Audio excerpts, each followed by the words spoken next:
5ویں پارے کے 8ویں رکوع اور سورۃ النساء کے 11ویں رکوع سے درس ہم سماعت کریں گے۔ اس آیت کریمہ کا شان نزول اس طرح ہے کہ ہجرت سے پہلے مسلمان مکہ مکرمہ میں تھے، کافر بہت ظلم کرتے تھے، مارتے تھے، لوگوں کو شہید کر دیتے تھے، گھسیٹتے تھے، پیٹھ ننگی کر کے سخت گرمی میں گرم گرم پتھروں پر لٹا دیتے، انگاروں پر لٹا دیتے، اوپر سینے پر بھاری پتھر رکھ دیتے، گلے میں رسی ڈال کر آوارہ لڑکوں کو دے دیتے تو وہ کھینچتے ہوتے۔ خانہ کعبہ کے طواف سے، عمرے سے مسلمانوں کو روکا جاتا۔ بسا اوقات سجدے کے عالم میں گندگیاں سر پر ڈال دی جاتے ہیں، کانٹے بچھائے جاتے، تو یہ ظلم و ستم ہر وقت جاری رہتا۔ اس دور میں بعض مسلمانوں نے رسول اللہ صلی اللہ علیہ وآلہ وسلم سے اجازت طلب کی کہ ہمیں جہاد کرنے کی اجازت دی جائے، تو انہیں یہ حکم دیا گیا کہ ابھی جہاد نہ کرو، نماز قائم کرو اور زکوٰۃ دو، نماز قائم کرو اور زکوٰۃ دو، جب جہاد کا حکم ہوگا پھر جہاد کرنا۔ کیونکہ اسلام کا ایک اصول ہے کہ قوت حاصل کرنے سے پہلے اگر جہاد کیا جائے تو اس میں پھر ناکامی ہوتی ہے، تو پہلے قوت حاصل کی جائے، پہلے طاقت بنائی جائے، اس کے بعد جہاد کیا جائے۔ تو اس وقت مسلمانوں کی تعداد جو ہے بہت کم تھی، اگر اس وقت مسلمان جہاد کرتے تو نتیجہ یہ ہوتا کہ مکے میں جتنے مسلمان تھے ان سب کو شہید کر دیا جاتا، اور پھر یہ اسلام کی روشنی ہر جگہ نہ پہنچ سکتی۔ تو اسلام نے جہاد کا حکم دیا بعد میں، اور اس واقعے میں ہمیں یہ سبق سکھا دیا گیا کہ جذبات اور جوش اپنی جگہ ہے، لیکن دشمن کے مقابلے کے لیے تیاری پوری ہونی چاہیے۔ پھر جب مدینہ منورہ پہنچے اور 1 سال کے بعد سن 2 ہجری میں غزوہ بدر ہوا، سن 3 ہجری میں غزوہ احد ہوا، سن 5 ہجری میں یا 4 ہجری میں غزوہ احزاب، غزوہ خندق ہوا، اور اس کے علاوہ چھوٹی موٹی جنگیں جاری ہوئیں۔ انسان کی ایک فطرت ہے، وہ فطرت یہ ہے کہ وہ موت سے ڈرتا ہے، اور جہاں اسے اپنی جان کا خطرہ لگتا ہے وہ وہاں سے بھاگتا ہے۔ یہ خوف جو ہے وہ طبعی ہے۔ جیسے آپ بیٹھے ہوئے ہیں اور زور سے دھماکہ ہو تو کچھ بھی نہیں، انسان پر گھبراہٹ ضرور طاری ہوتی ہے اور ہل ضرور جاتا ہے۔ تو یہ ضروری نہیں کہ ایسا شخص بزدل ہی ہو، یہ طبعی خوف ہے۔ یعنی اللہ تعالیٰ نے جسم کے اندر یہ دفاعی قوتیں رکھی ہیں کہ جب بھی ایسے معاملات ہوتے ہیں تو جسم جو ہے وہ چوکنا ہو جاتا ہے اور وہ الرٹ ہو جاتا ہے اپنے تحفظ کے لیے۔ تو یہاں پر ایسا ہوا کہ بعض مسلمان تھے مومن، لیکن جب جہاد فرض ہوا تو طبعی خوف طاری ہو گیا، اور انہوں نے یہ سوال کر دیا کہ جہاد کی حکمتیں کیا ہیں، کیوں ہمیں مہلت نہ دی، ہم کچھ اور طاقت جمع کر لیتے اور اپنے بال بچوں کی خدمت کر لیتے۔ اب تو میدان جنگ میں جانے کا حکم گویا کہ شہادت کا حکم دیا گیا۔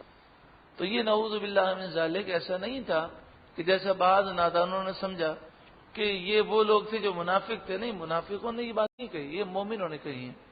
دوسری بات، ان کا ایمان کمزور تھا، یہ بات بھی نہیں، وہ ایک طبعی خوف تھا۔ تو طبعی خوف ہونا اور چیز ہے اور بزدل ہونا اور چیز ہے۔ پھر اسلام نے انہیں بہادر بنایا۔ تو قرآن کی آیتوں پر اگر غور کیا جائے تو طبعی خوف پر انسان کنٹرول پا لیتا ہے۔ مثلا کہیں گولیاں چلنی شروع ہو جائیں تو ہر انسان کے اندر یہ فطرت ہے کہ وہ اپنی جان بچانے کے لیے بھاگے گا، لیکن اسلام نے جو یہ کہا کہ دیکھو اگر موت لکھی ہے تو تم کہیں بچ کر جا نہیں سکتے، اور نہیں لکھی تو دنیا کی کوئی طاقت تمہیں مار نہیں سکتی۔ تو ایسی باتوں سے کیا ہوا کہ جان تو انسان بچائے گا لیکن اپنے خوف پر کنٹرول کر لے گا، اور اس کے حواس جو ہیں اس کے قابو میں رہیں گے، وہ بدحواس نہیں ہو جائے گا۔ تو ان کے حواس کو مضبوط کیا گیا، ان سے کہا گیا کہ ایسی باتیں تم مت سوچو اور اپنے حوصلے بلند کرو اور اس طبعی خوف کو کنٹرول میں لاؤ۔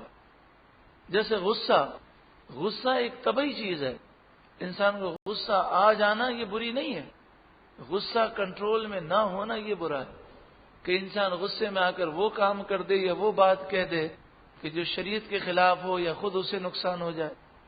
کیونکہ لوگ کسی کا دل نہیں دیکھتے، لوگ تو زبان دیکھتے ہیں، انسان دل کا کتنا بھی اچھا ہو لیکن غصے میں کچھ کہہ دے تو ساری زندگی لوگ یاد رکھتے ہیں جناب اس نے ہمیں یوں کہہ دیا.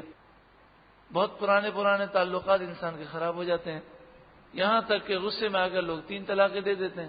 تو اب 3 طلاقیں تو ہو گئی، اب یہ تھوڑی کہہ سکتا ہے جناب میں تو اپنی بیوی سے بڑی دل سے محبت کرتا ہوں، بس غصے میں آ کر میں نے 3 طلاقیں دے دی. تو شرعی اعتبار سے 3 طلاقیں تو ہو گئیں. اور ویسے بھی ایک مسئلہ آپ جانتے ہی ہیں کہ انسان جب طلاق دیتا ہے تو پیار اور محبت میں تو کبھی نہیں دیتا، ناراض ہو کر غصے ہی میں دیتا ہوگا. ایسا تو کبھی نہیں ہوتا ہوگا کہ آج تو نے کھانا بہت اچھا پکایا ہے، آج میرا دل خوش کر دیا، جا تجھے 3 طلاقیں. ایسا تو کوئی طلاق نہیں دے گا. تو طلاق عام طور پر غصے میں ہی ہوتی ہے. الم تر الی الذین قیل لهم، کیا تم نے نہ دیکھا ان لوگوں کو کہ جن سے کہا گیا کفوا ایدیکم، اپنے ہاتھوں کو روکو، واقیموا الصلاۃ، اور نماز قائم رکھو، وآتوا الزکاۃ، اور زکوٰۃ ادا کرو. یہاں پر کفوا ایدیکم کہ کسی بھی اہل سنت و جماعت کے مفسر نے یا عالم نے یہ تفسیر کرتے ہوئے کبھی نہیں کہا کہ اس سے مراد یہ ہے کہ نماز میں رفع دین نہ کرو. اور جس تفسیر کا میں ذکر کرتا رہتا ہوں اور اس کا ذکر بار بار کیوں کرنا پڑتا ہے، اس لیے کہ لوگ یہ سمجھتے ہیں مکے مدینے سے چیز ملی ہے بڑی مستند ہوگی. حقیقت میں یہ کہتا ہوں کہ اگر انسان کو علم ہو اور اس کو پڑھے گا تو جتنی اس کے اندر بددیانتی کی گئی اور علمی خیانت کی گئی اور جتنا اس میں دھوکہ دیا گیا ہے اور جتنا اس میں جھوٹ لکھا گیا، دنیا میں کسی اور تفسیر میں اتنا جھوٹ نہیں. یہ تو سعودی عرب سے چھپی ہے، ورنہ اگر مسلمانوں میں غیرت ہو تو سپریم کورٹ میں کیس کر کے اس پر بین لگنا چاہیے کہ اس نے قرآن کی تحریف کی ہے اور جھوٹے الزامات مسلمانوں پہ لگائیں. تو اس نے یہاں پر کفوا ایدیکم پر یہ تاثر دینے کی کوشش کی ہے کہ جو لوگ رفع دین نماز میں نہیں کرتے ان کے پاس یہی دلیل ہے اور کہتے ہیں قرآن نے اپنے ہاتھ روک کے رکھو یعنی نماز میں رفع دین نہ کرو. یہ کس نے کہہ دیا؟ اور ہم کہتے ہیں نماز میں رفع دین نہ کرنا سنت ہے. ہاں صرف جب تکبیر تحریمہ کریں گے تب رفع دین کریں گے. دعائے قنوت پڑھنی ہے تو وتر کی 3ری رکعت میں رفع دین کریں گے اور عید میں 6 تکبیروں میں رفع دین کریں گے. تو یہ جو ہم کہتے ہیں کوئی اس کی وجہ سے تھوڑی کہتے ہیں، ہم ان حدیثوں کی وجہ سے کہتے ہیں کہ جن سے ثابت ہوتا ہے کہ رسول اللہ صلی اللہ علیہ وآلہ وسلم پہلے رفع دین کرتے تھے اور پھر آپ نے اس سے منع کر دیا اور آپ نے زندگی کی جو آخری نمازیں ادا کی ہیں یعنی ظاہری حیات کی وہ بغیر رفع دین کے ادا کی ہیں. تو اسلام میں پہلے تو نماز میں بہت ساری چیزیں تھیں، نماز میں گفتگو کی بھی اجازت تھی لیکن بعد میں منع کر دیا گیا. تو کیا گفتگو والی حدیثوں کی بنیاد پر ہم نماز میں گفتگو شروع کر دیں؟ ہم نے حدیثوں کا انکار نہیں کیا بلکہ ہم نے یہ کہا کہ یہ گفتگو کرنے والی حدیثیں پہلے تھیں، بعد میں رسول اللہ نے منع کر دیا. تو رفع دین پہلے کرنے کا حکم تھا، بعد میں رسول اللہ نے منع کر دیا. کوئی ایک حدیث بھی غیر مقلد ثابت نہیں کر سکتا کہ جس کے اندر یہ ثابت ہو کہ رسول اللہ نے اپنی زندگی کی ظاہری حیات کی آخری نماز رفع دین کے ساتھ اس طرح ادا کی ہو جس طرح غیر مقلد کہتے ہیں کہ وہ رفع دین کہتے ہیں کہ بھئی رکوع میں جانے سے پہلے رفع دین ہو تو رکوع سے اٹھ کر رفع دین ہو، پھر دوسری رکعت کے لیے اٹھو تو رفع دین کرو. اس طرح رفع دین کرتے ہوئے رسول اللہ نے زندگی کی آخری نمازیں یہ صدیق اکبر نے حضور کی نیابت میں جو نمازیں ادا کی اور اس طریقے سے کہ رفع دین کرتے ہوئے اسی طریقے سے ادا کی گئی ہوں وہ ثابت نہیں کر سکتے. وہ جتنی حدیثیں پیش کرتے ہیں رفع دین کی وہ ساری رفع دین منسوخ ہونے سے پہلے کی ہیں. پھر ایک بڑی عجیب و غریب بات ہے کہ حنبلی اور بعض شوافع رفع دین کو سنت کہتے ہیں لیکن وہ کہتے ہیں سنت مستحبہ ہے یعنی کرو تو ثواب اور نہ کرو تو کوئی حرج نہیں. لیکن غیر مقلدین میں سے بعض وہ ہیں جو رفع دین کو فرض کہتے ہیں.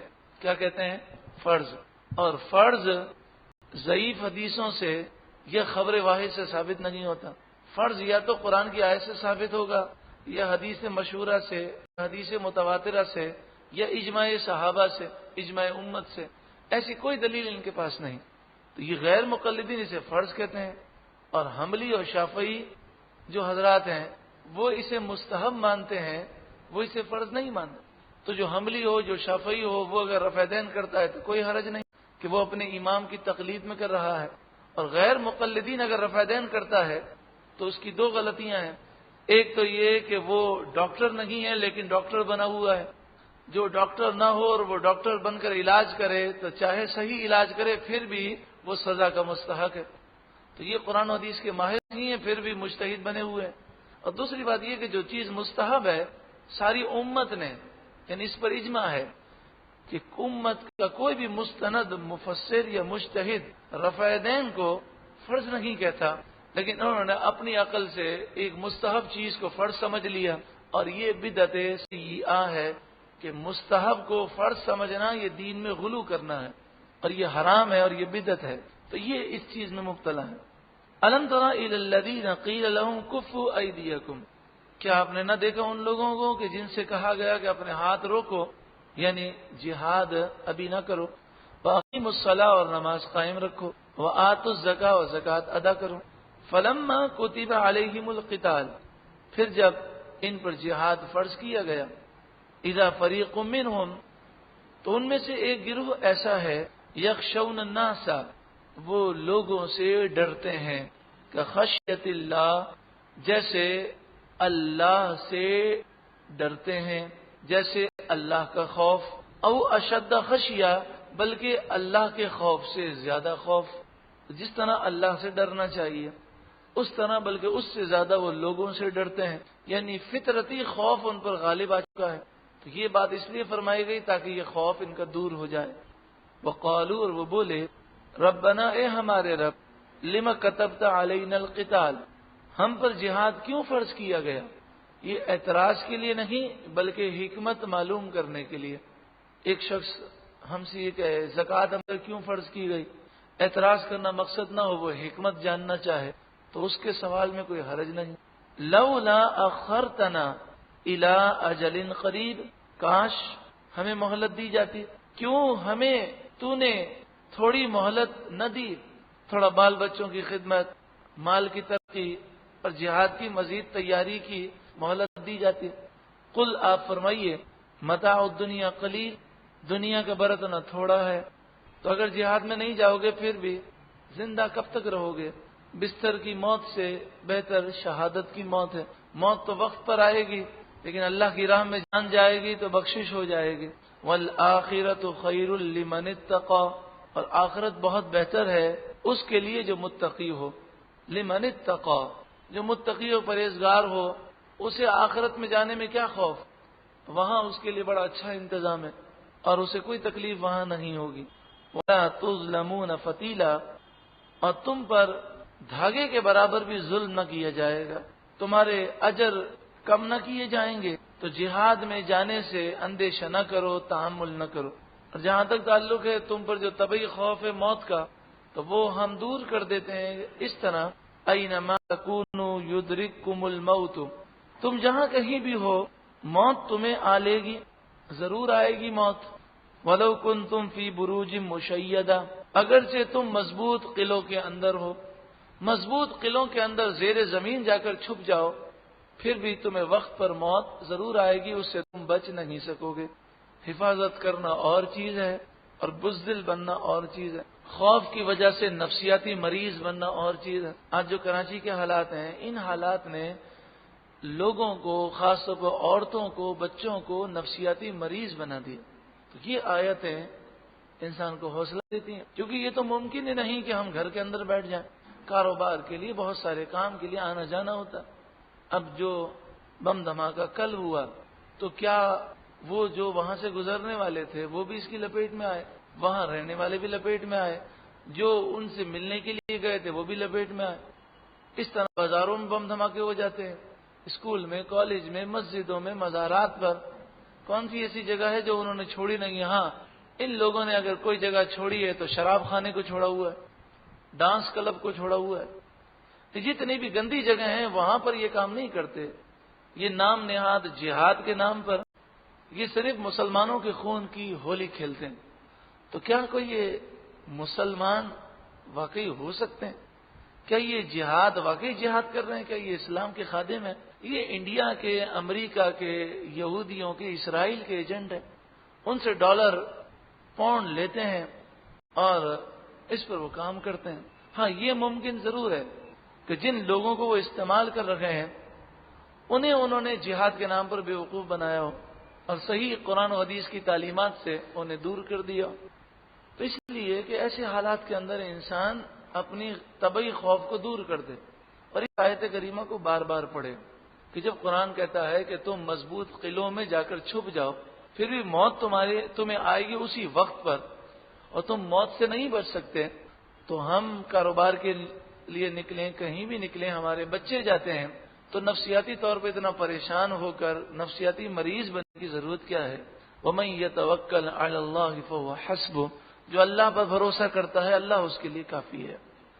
وَإِن تُصِبْهُمْ حَسَنَةٌ، اور اگر انہیں بھلائی پہنچے، يَقُولُوا هَذِهِ مِنْ عِنْدِ اللَّهِ، تو کہتے ہیں کہ یہ اللہ کے پاس سے ہے، یعنی ان منافقین اور یہودیوں اور ان کافروں کو کہ جو حضور کے دور میں تھے، اگر انہیں کاروباری نفع ہو جائے یا پیداوار زیادہ ہو جائے تو کہتے ہیں یہ اللہ نے ہم پر کرم کیا۔ وَإِن تُصِبْهُمْ سَيِّئَةٌ يَقُولُوا هَذِهِ مِنْ عِنْدِكَ، اور اگر ان منافقوں کو کوئی تکلیف پہنچے، سیئہ برائی پہنچے، قحط سالی ہو جائے، نقصان ہو جائے، پیداوار خراب ہو جائے، یقولو تو وہ کہتے ہیں هَذِهِ مِنْ عِنْدِكَ، یہ آپ کی وجہ سے، نعوذ باللہ من ذالک، کہ رسول اللہ صلی اللہ علیہ وسلم جب سے مدینہ آئے ہمیں یہ مشکلات آ رہی ہیں۔ یہ وہی طریقہ ہے جو پہلے کافروں کا طریقہ تھا، جیسے سورہ اعراف آیت نمبر 131 میں ہے، فَإِذَا جَاءَتْهُمُ الْحَسَنَةُ قَالُوا لَنَا هَذِهِ، پھر جب فرعونیوں کے پاس کوئی بھلائی آتی تو وہ کہتے کہ یہ ہمارے لیے ہے۔ وَإِن تُصِبْهُمْ سَيِّئَةٌ يَطَّيَّرُوا بِمُوسَىٰ وَمَن مَّعَهُ، اور اگر انہیں کوئی برائی پہنچے، کوئی تکلیف پہنچے تو وہ حضرت موسیٰ اور ان کے ساتھ جو مومنین ہیں ان سے بدشگونی لیتے ہیں اور کہتے ہیں یہ تمہاری نحوست ہے، نعوذ باللہ من ذالک، اس وجہ سے ہم پر پریشانی آ رہی۔ قل، اے محبوب آپ فرما دیں، کل من عند اللہ، خوشی، غم، خوشحالی، تنگ دستی، جتنی خوشیاں ہیں، جتنی راحتیں ہیں، جتنی مصیبتیں ہیں، سب اللہ کے پاس سے ہیں۔ وہی تکلیف دینے والا ہے، وہی راحت دینے والا ہے۔ فما لہؤلاء القوم، کیا ہو گیا اس قوم کو، لا یکادون یفقہون حدیثا، کسی بات کو سمجھنے والے معلوم ہی نہیں ہوتے، کوئی بات سمجھتے ہی نہیں ہے۔ ما اصابک من حسنۃ فمن اللہ، جو تمہیں مصیبت، جو تمہیں بھلائی پہنچے، حسنہ، جو تمہیں بھلائی پہنچے، فمن اللہ، اللہ کی طرف سے۔ یوں تو بھلائی اور برائی، خوشی، غم، راحتیں، سب، بیماری، تندرستی، سب اللہ کی طرف سے ہے، لیکن طریقہ سکھایا گیا کہ بھلائی پہنچے، راحتیں پہنچے تو کہو یہ اللہ کی طرف سے ہے، اور اگر تکلیف پہنچے تو کہو یہ ہمارے گناہوں کی سزا ہے۔ وما اصابک من سیئۃ فمن نفسک، اور جو تجھے تکلیف پہنچے، برائی پہنچے، فمن نفسک، تو وہ تیرے نفس کی طرف سے ہے، یعنی یہ گناہوں کی وجہ سے ہے۔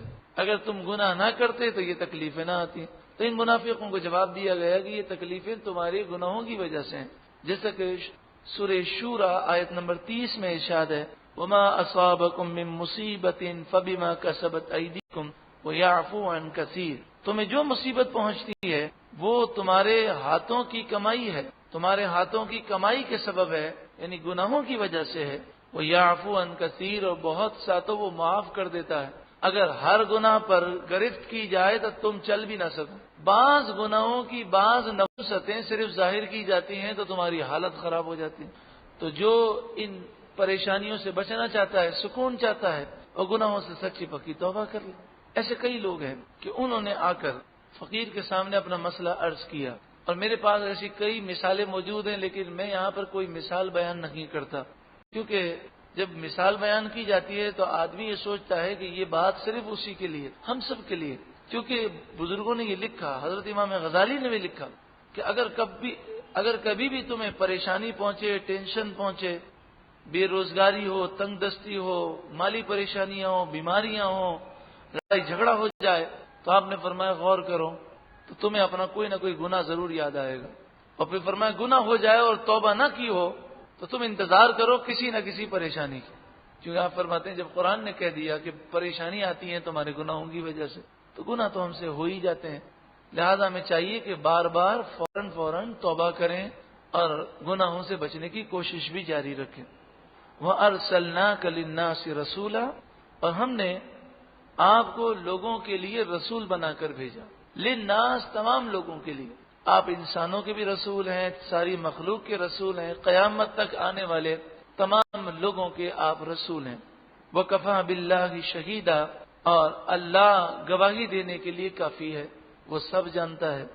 نبی اکرم صلی اللہ علیہ وآلہ وسلم ایک دن آپ نے ارشاد فرمایا، تفسیر کبیر میں امام فخر الدین رازی علیہ رحمہ نے اس بات کو لکھا، اور تفسیر کبیر کے مصنف امام فخر الدین رازی، ان کا سن وصال ہے 606 ہجری، انہوں نے یہ بات لکھی، اور یہی بات تفسیر خازن میں بھی ہے، کئی حدیثوں کی کتابوں میں، کئی تفاسیر میں، کئی حدیثوں کی شروحات میں یہ بات لکھی کہ منافقین جو تھے وہ مسلمانوں کے دلوں سے عشق رسول دور کرنے کی کوشش کرتے، اور وہ کوئی نہ کوئی بہانہ بناتے تھے کہ جس سے مسلمان رسول اللہ کی ذات سے دور ہو جائیں۔ ایک دن ایسا ہوا کہ میرے آقا صلی اللہ علیہ وآلہ وسلم نے ارشاد فرمایا، من اطاعنی فقد اطاع اللہ، جس نے میری فرما برداری کی اس نے در حقیقت اللہ ہی کی فرما برداری کی، ومن احبنی فقد احب اللہ، جس نے مجھ سے محبت کی اس نے اللہ ہی سے محبت کی، یعنی مجھ سے محبت کرنا اللہ سے محبت کرنا ہے، میری فرما برداری اللہ کی فرما برداری ہے۔ منافقین کو تو موقع مل گیا، وہ باہر نکلے، اب عشق رسول دور کرنا تھا، اگر وہ ڈائریکٹ جا کر کہتے کہ ہم رسول اللہ کے دشمن ہیں، اب تمہارے دل سے عشق رسول دور کرنا چاہتے ہیں تو بات نہ بنتی۔ اب چونکہ یہ کلمہ پڑھتے تھے، رسول اللہ کے پیچھے نماز بھی پڑھتے تھے، قرآن بھی پڑھتے تھے، حلیہ بھی اسلامی تھا، مسلمانوں کے درمیان رہتے تھے، تو انہوں نے جا کر توحید کا درس دیا اور مسلمانوں کو یہ درس دیا کہ دیکھو توحید یہ اسلام کا، مسلمانوں کا بہت بڑا سرمایہ ہے، اور شرک یہ اللہ تعالیٰ کبھی بھی معاف نہیں کرے گا۔ تو انہوں نے کہا لقد قارب هذا الرجل، رجل مانے مرد، قارب مانے قریب ہو گیا، لقد قارب هذا الرجل الشرک، یہ مرد تو شرک کے قریب ہو گیا ہے، یعنی رسول اللہ کو انہوں نے مرد کہا، تو بے ادبی سے رسول اللہ کا ذکر کرنا یہ بھی منافقوں کا طریقہ ہے۔ تو کہنے لگے کہ رسول اللہ صلی اللہ علیہ وسلم شرک کے قریب ہو گئے، ہمیں تو کہتے ہیں، انہوں نے کہا ہمیں تو کہتے ہیں کہ عیسیٰ علیہ السلام کو عیسائیوں نے خدا بنایا تو یہ غلط کیا، اور خود اب ہمیں یہ کہہ رہے ہیں کہ ہم انہیں خدا بنا لیں، یعنی الزام یہ تھا کہ انہوں نے رسول اللہ نے اپنی ذات کو اللہ سے ملا دیا کہ میری محبت اللہ کی محبت، میری اطاعت اللہ کی اطاعت۔ تو دیکھیں اس وقت کے منافقین اور آج کے منافقین کی سوچ ایک ہی ہے، کوئی فرق نہیں ہے۔ عشق رسول سے، تعظیم مصطفیٰ سے دور کرنے کے لیے شرک کا شور مچاتے ہیں، توحید کا شور مچاتے ہیں، نہ انہیں توحید سے کوئی غرض ہے نہ شرک سے ڈر ہے، صرف اور صرف تعظیم مصطفیٰ نکالنے کا طریقہ ہے۔ نہیں ہم بھی حضور کو بہت چاہتے ہیں، یوں کہتے ہیں ہم بھی حضور سے بڑی محبت کرتے ہیں، لیکن دیکھو تم شرک کرتے ہو، شرک کی بخشش نہیں، تم نے تو رسول اللہ کو اللہ کے برابر کر دیا۔ میں یہاں پر یہ عرض کرتا ہوں کہ وما قدر اللہ حق قدری، انہوں نے اللہ کی شان کو سمجھا ہی نہیں ہے۔ جو ہم رسول اللہ کے لیے بیان کرتے ہیں کیا انہوں نے اللہ کی طاقت اتنی ہی سمجھی ہے؟ مثلا ہم کہتے ہیں رسول اللہ صلی اللہ علیہ وآلہ وسلم اللہ کی عطا سے یہ طاقتیں رکھتے ہیں، اور اللہ کی عطا کے بغیر، اللہ کے اذن کے بغیر پتہ بھی ہل نہیں سکتا۔ تو اب بتائیے کیا اللہ تعالیٰ بھی ایسی ہی طاقت رکھتا ہے کہ اسے کسی کے اذن کی ضرورت ہو، یا اسے جو کچھ ملا کسی کی عطا سے ملا؟ تو اب اگر جو ان باتوں کو سن کے کہے کہ تم نے رسول اللہ کو اللہ سے ملا دیا تو سمجھ جائیے کہ وہ اللہ کی شان ایسی ہی سمجھتا ہے۔ وما قدر اللہ حق قدری، اور اللہ کی شان ہی نہیں جانے۔ ایک صاحب سے گفتگو ہوئی، انہیں ہم سمجھا رہے تھے، تو وہ کہنے لگے رسول اللہ کا علم کتنا ہے؟ تو ہم کسی عام عالم کے علم کو ناپ سکتے ہیں کتنا علم ہے؟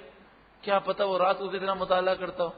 ہم کسی کی گفتگو سے علم کا اندازہ لگا سکتے ہیں، لیکن علم کی پیمائش ایک عام عالم کی نہیں کر سکتے، تو رسول اللہ کے علم کی پیمائش ہم کیسے کر سکتے ہیں؟ ہم نے کہا بخاری اور مسلم کی حدیثوں سے ثابت ہے، اور عقیدہ علم غیب اور صحیح بخاری اس کتاب میں وہ حدیثیں جمع کی گئی ہیں، آپ مکتبے سے وہ کتاب حاصل کر سکتے ہیں، عقیدہ علم غیب اور صحیح بخاری۔ ہم نے کہا وہ صحیح بخاری، مسلم اور دیگر حدیث کی کتابوں سے ثابت ہے کہ کائنات کی پیدائش سے لے کر قیامت آنے تک اور قیامت کا 50,000 سالہ دن، جہنمیوں کے جہنم میں جانے تک اور جنتیوں کے جنت میں جانے تک، یہ سارا علم اور لوح محفوظ کا علم اللہ تعالیٰ نے اپنے حبیب کو دیا۔ یہ تو ثابت ہے، اس کے علاوہ کیا علم دیا وہ اللہ جانے۔ تو کہنے لگے آپ نے تو حضور کو اللہ کے برابر سمجھ لیا، اللہ کا بھی تو علم اتنا ہی ہے۔ یہ جملے پہ غور کیجئے گا، کیا کہنے لگے؟ اللہ کا علم بھی اتنا ہی ہے۔ تو ہم نے کہا وما قدر اللہ حق قدری، تم نے اللہ کی شان کو سمجھا ہی نہیں ہے۔ اعلی حضرت امام اہل سنت اتنا علم بیان کرنے کے بعد کیا کہتے ہیں کہ یہ سارا علم، بلکہ ساری مخلوق کا علم بھی مل کر، اور حضور کا یہ سارا علم جو حدیثوں سے ثابت ہے، یہ مل کر بھی اللہ تعالیٰ کے علم کے سامنے وہ نسبت بھی نہیں کہ ایک طرف کروڑوں سمندر ہوں، دوسری طرف ایک پانی کے قطرے کا کروڑواں حصہ ہو، وہ نسبت بھی نہیں۔ تو میرے اعلیٰ حضرت امام اہل سنت اللہ کی شان کس قدر بیان کرتے ہیں کہ اللہ کا علم اتنا وسیع ہے، وہ ایسا لامحدود ہے، ایسا وہ لامحدود ہے کہ ساری مخلوق کا علم مل کر بھی اس کے علم کے سامنے ایک ذرے کی حیثیت نہیں رکھتا۔ تو تم نے اللہ کا علم اتنا ہی سمجھا ہوا ہے۔ تو یہ عقیدے میں خرابی کب آتی ہے کہ جب کوئی اللہ کی شان کو نہیں سمجھتا اور وہ توحید کو نہیں سمجھتا، اور اللہ کی عظمت، اللہ کی طاقت، اللہ کی قدرت اگر وہ سمجھا ہوا ہوگا تو کسی ولی اور کسی نبی کی طاقت وہ سنے گا تو اسے شرک کا وہم نہیں ہوگا، وہ یہ نہیں کہے گا تم نے تو نبی کو اللہ کے برابر کر دیا۔ اور جس نے اللہ کو یہ سمجھا، نعوذ باللہ من ذالک، اللہ کے بارے میں اسماعیل دہلوی نے تقویت الایمان نامی کتاب میں لکھا کہ اللہ جب چاہتا ہے کسی چیز کو جان لیتا ہے، تو یہ عقیدہ تو کفر ہے۔ اللہ ہمیشہ ہر چیز کو جانتا ہے، یعنی وہ عقیدہ وہ یوں بیان کر رہا ہے کہ کسی نبی یا ولی کے بارے میں یہ تصور کہ جب وہ توجہ کرتے ہیں تو جس بات کو جاننا چاہتے ہیں جان لیتے ہیں، یہ عقیدہ شرک ہے۔ کہ کسی بات کو جاننا چاہنا اور جان لینا یہ صرف اللہ کی شان ہے، یہ اللہ کی شان تو نہیں۔ اللہ تو ہر وقت ہر چیز کو ہمیشہ سے جانتا ہے، اور کسی ایک لمحے کے لیے بھی کوئی چیز اللہ کی توجہ سے غائب نہیں ہوتی۔ کوئی ایک چیز ایک لمحے کے لیے کوئی چیز چھپ نہیں سکتی۔ تو انہوں نے اللہ کی شان کو سمجھا نہیں، لہذا انہیں شرک کا وہم ہو گیا۔ تو ان کا رد کیا گیا منافقوں کا، جنہوں نے کہا کہ رسول اللہ نے اپنی ذات کو اللہ کی ذات سے ملا دیا۔ من یطع الرسول فقد اطاع اللہ، جو رسول کی فرما برداری کرے اس نے در حقیقت اللہ ہی کی فرما برداری کی۔ ومن تولا، اور جو منہ پھیرے، فما ارسلناک علیہم حفیظا، تو ہم نے آپ کو لوگوں پر حفیظہ بنا کر، یعنی ذمہ دار بنا کر نہیں بھیجا۔ اگر وہ عمل نہیں کریں گے تو ان کا گناہ ان پر ہے، ان کے گناہوں کے آپ ذمہ دار نہیں ہیں۔ وَيَقُولُونَ طَاعَةٌ، اور وہ کہتے ہیں طاعہ، یعنی ہم نے فرما برداری کی، ہم آپ کے فرما بردار ہیں حضور کے دربار میں آ کر۔ فَإِذَا بَرَزُوا مِنْ عِنْدِكَ، پھر جب وہ آپ کے دربار سے باہر جاتے ہیں، بَيَّتَ طَائِفَةٌ مِّنْهُمْ غَيْرَ الَّذِي تَقُولُ، تو ان میں سے ایک گروہ بیت، رات کو مشورہ کرتا ہے دوسری باتوں کا، یعنی آپ کے سامنے کہتے ہیں ہم آپ کے فرما بردار ہیں، اور رات کو وہ آپ کے خلاف پلاننگ کرتے ہیں۔ واللہ یکتب ما یبیتون، اور اللہ لکھتا ہے جو وہ رات کو مشورے کرتے ہیں، پلاننگ کرتے ہیں۔ فاعرض عنہم، اے محبوب آپ ان سے اعراض کریں، چشم پوشی کریں، یعنی یہ ساری باتیں آپ جانتے ہیں لیکن ابھی اظہار مت فرمائیے گا، ابھی آپ چشم پوشی فرمائیں۔ اور یہ بھی تربیت کے لیے اور اصلاح کے لیے ضروری ہے کہ اگر چشم پوشی نہ کی جائے اور ہر بات ہم کہہ دیں کہ ہم جانتے ہیں اور آپ ایسا کرتے ہیں، تو پھر سامنے والا وہ جب ذلیل ہو جاتا ہے تو پھر وہ گناہ کرنے میں نڈر ہو جاتا ہے۔ جیسے بچہ ہے تو بچے نے 10 برائیاں کی ہیں، 20 برائیاں کی، ہمیں سب پتہ ہے، لیکن ہم چشم پوشی کریں اور ایک برائی کے بارے میں اسے ڈانٹیں تو وہ ڈرتا ہے کہ میری ایک برائی انہیں معلوم ہے، اگر 19 اور پتہ چل گئی تو میرا کیا ہوگا۔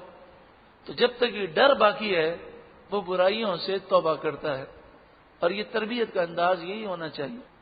اسی طرح استاد جب شاگردوں کو پڑھاتا ہے تو اس میں بھی کئی مقامات پر چشم پوشی کرنی پڑتی ہے۔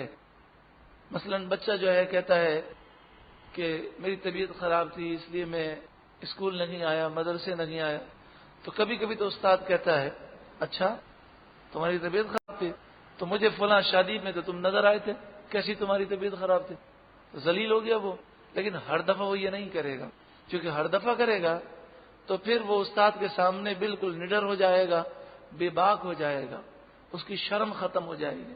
وَتَوَكَّلْ عَلَى اللَّهِ، اور تم اللہ پر بھروسہ رکھو، وَكَفَى بِاللَّهِ وَكِيلًا، اور اللہ وکیل کافی ہے، یعنی کام اللہ کے سپرد کر دو، جیسے وکیل کے کام سپرد کرتے ہیں، پھر ہم کوئی ٹینشن نہیں لیتے کہ ہم نے فلاں کو کام سپرد کر دیا، تو اللہ کو سپرد کر دو۔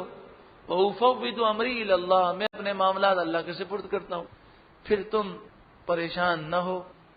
افلا يتدبرون القرآن، کیا وہ قرآن میں غور و فکر نہیں کرتے؟ وَلَوْ كَانَ مِنْ عِنْدِ غَيْرِ اللَّهِ، اگر یہ اللہ کے علاوہ کسی اور کی طرف سے ہوتا، لَوَجَدُوا فِيهِ اخْتِلَافًا كَثِيرًا، تو ضرور وہ اس میں بڑا اختلاف پاتے ہیں۔ قرآن مجید فرقان حمید اللہ کی طرف سے ہے، اللہ کا کلام ہے، شروع سے لے کر آخر تک جو فصاحت و بلاغت ہے، جو شان ہے، اس میں کہیں کمی نہیں ہوتی۔ لیکن شعراء کے کلام کو یا مصنفین کی کتابوں کو دیکھیں تو کہیں کہیں جھول آ جاتا ہے، کسی نظم میں ہمیں مزہ نہیں آتا، لیکن قرآن جہاں سے پڑھیں سبحان اللہ، لطف ہی لطف ہے۔ یہ قرآن کا معجزہ ہے کہ ہم اتنا سنتے ہیں، کتنی دفعہ سنا، لیکن اس کے باوجود ذوق اور شوق میں کمی نہیں آتی بلکہ اس میں اضافہ ہوتا ہے۔ ورنہ دنیا کی کوئی بھی کتاب ہو، آپ ایک دفعہ 2 دفعہ پڑھ لیں، سن لیں، تو تیسری دفعہ سننے کا دل نہیں ہوتا۔ وَإِذَا جَاءَهُمْ أَمْرٌ مِّنَ الْأَمْنِ أَوِ الْخَوْفِ، اور جب ان کے پاس کوئی خبر آتی ہے امن کی یا خوف کی، اذاعوا بِهِ، وہ اس کا چرچا کر دیتے ہیں۔ جب بھی کوئی خبر آئے تو یہ بات یاد رکھیں کہ جو سمجھدار لوگ ہیں ان کے مشورے کے بغیر اس خبر کا چرچا نہیں ہونا چاہیے۔ تو یہ آج میڈیا کی دنیا ہے، یہ میڈیا یہودی میڈیا ہے، پاکستانی میڈیا بھی یہودیوں کے تابع ہے۔ امریکہ میں بڑے بڑے واقعات ہوتے ہیں، وہ انہیں دبا دیتے ہیں، اور پاکستان میں اگر چھوٹا سا واقعہ ہو وہ پوری دنیا میں اچھالتے ہیں۔ آپ کو کیا معلوم ہے؟ عام لوگوں کو یہ بات معلوم نہیں، لیکن جو وہاں رہتے ہیں وہ یہ بات جانتے ہیں کہ سب سے زیادہ قتل، سب سے زیادہ چوریاں، سب سے زیادہ ڈکیتیاں امریکہ میں ہوتی ہیں۔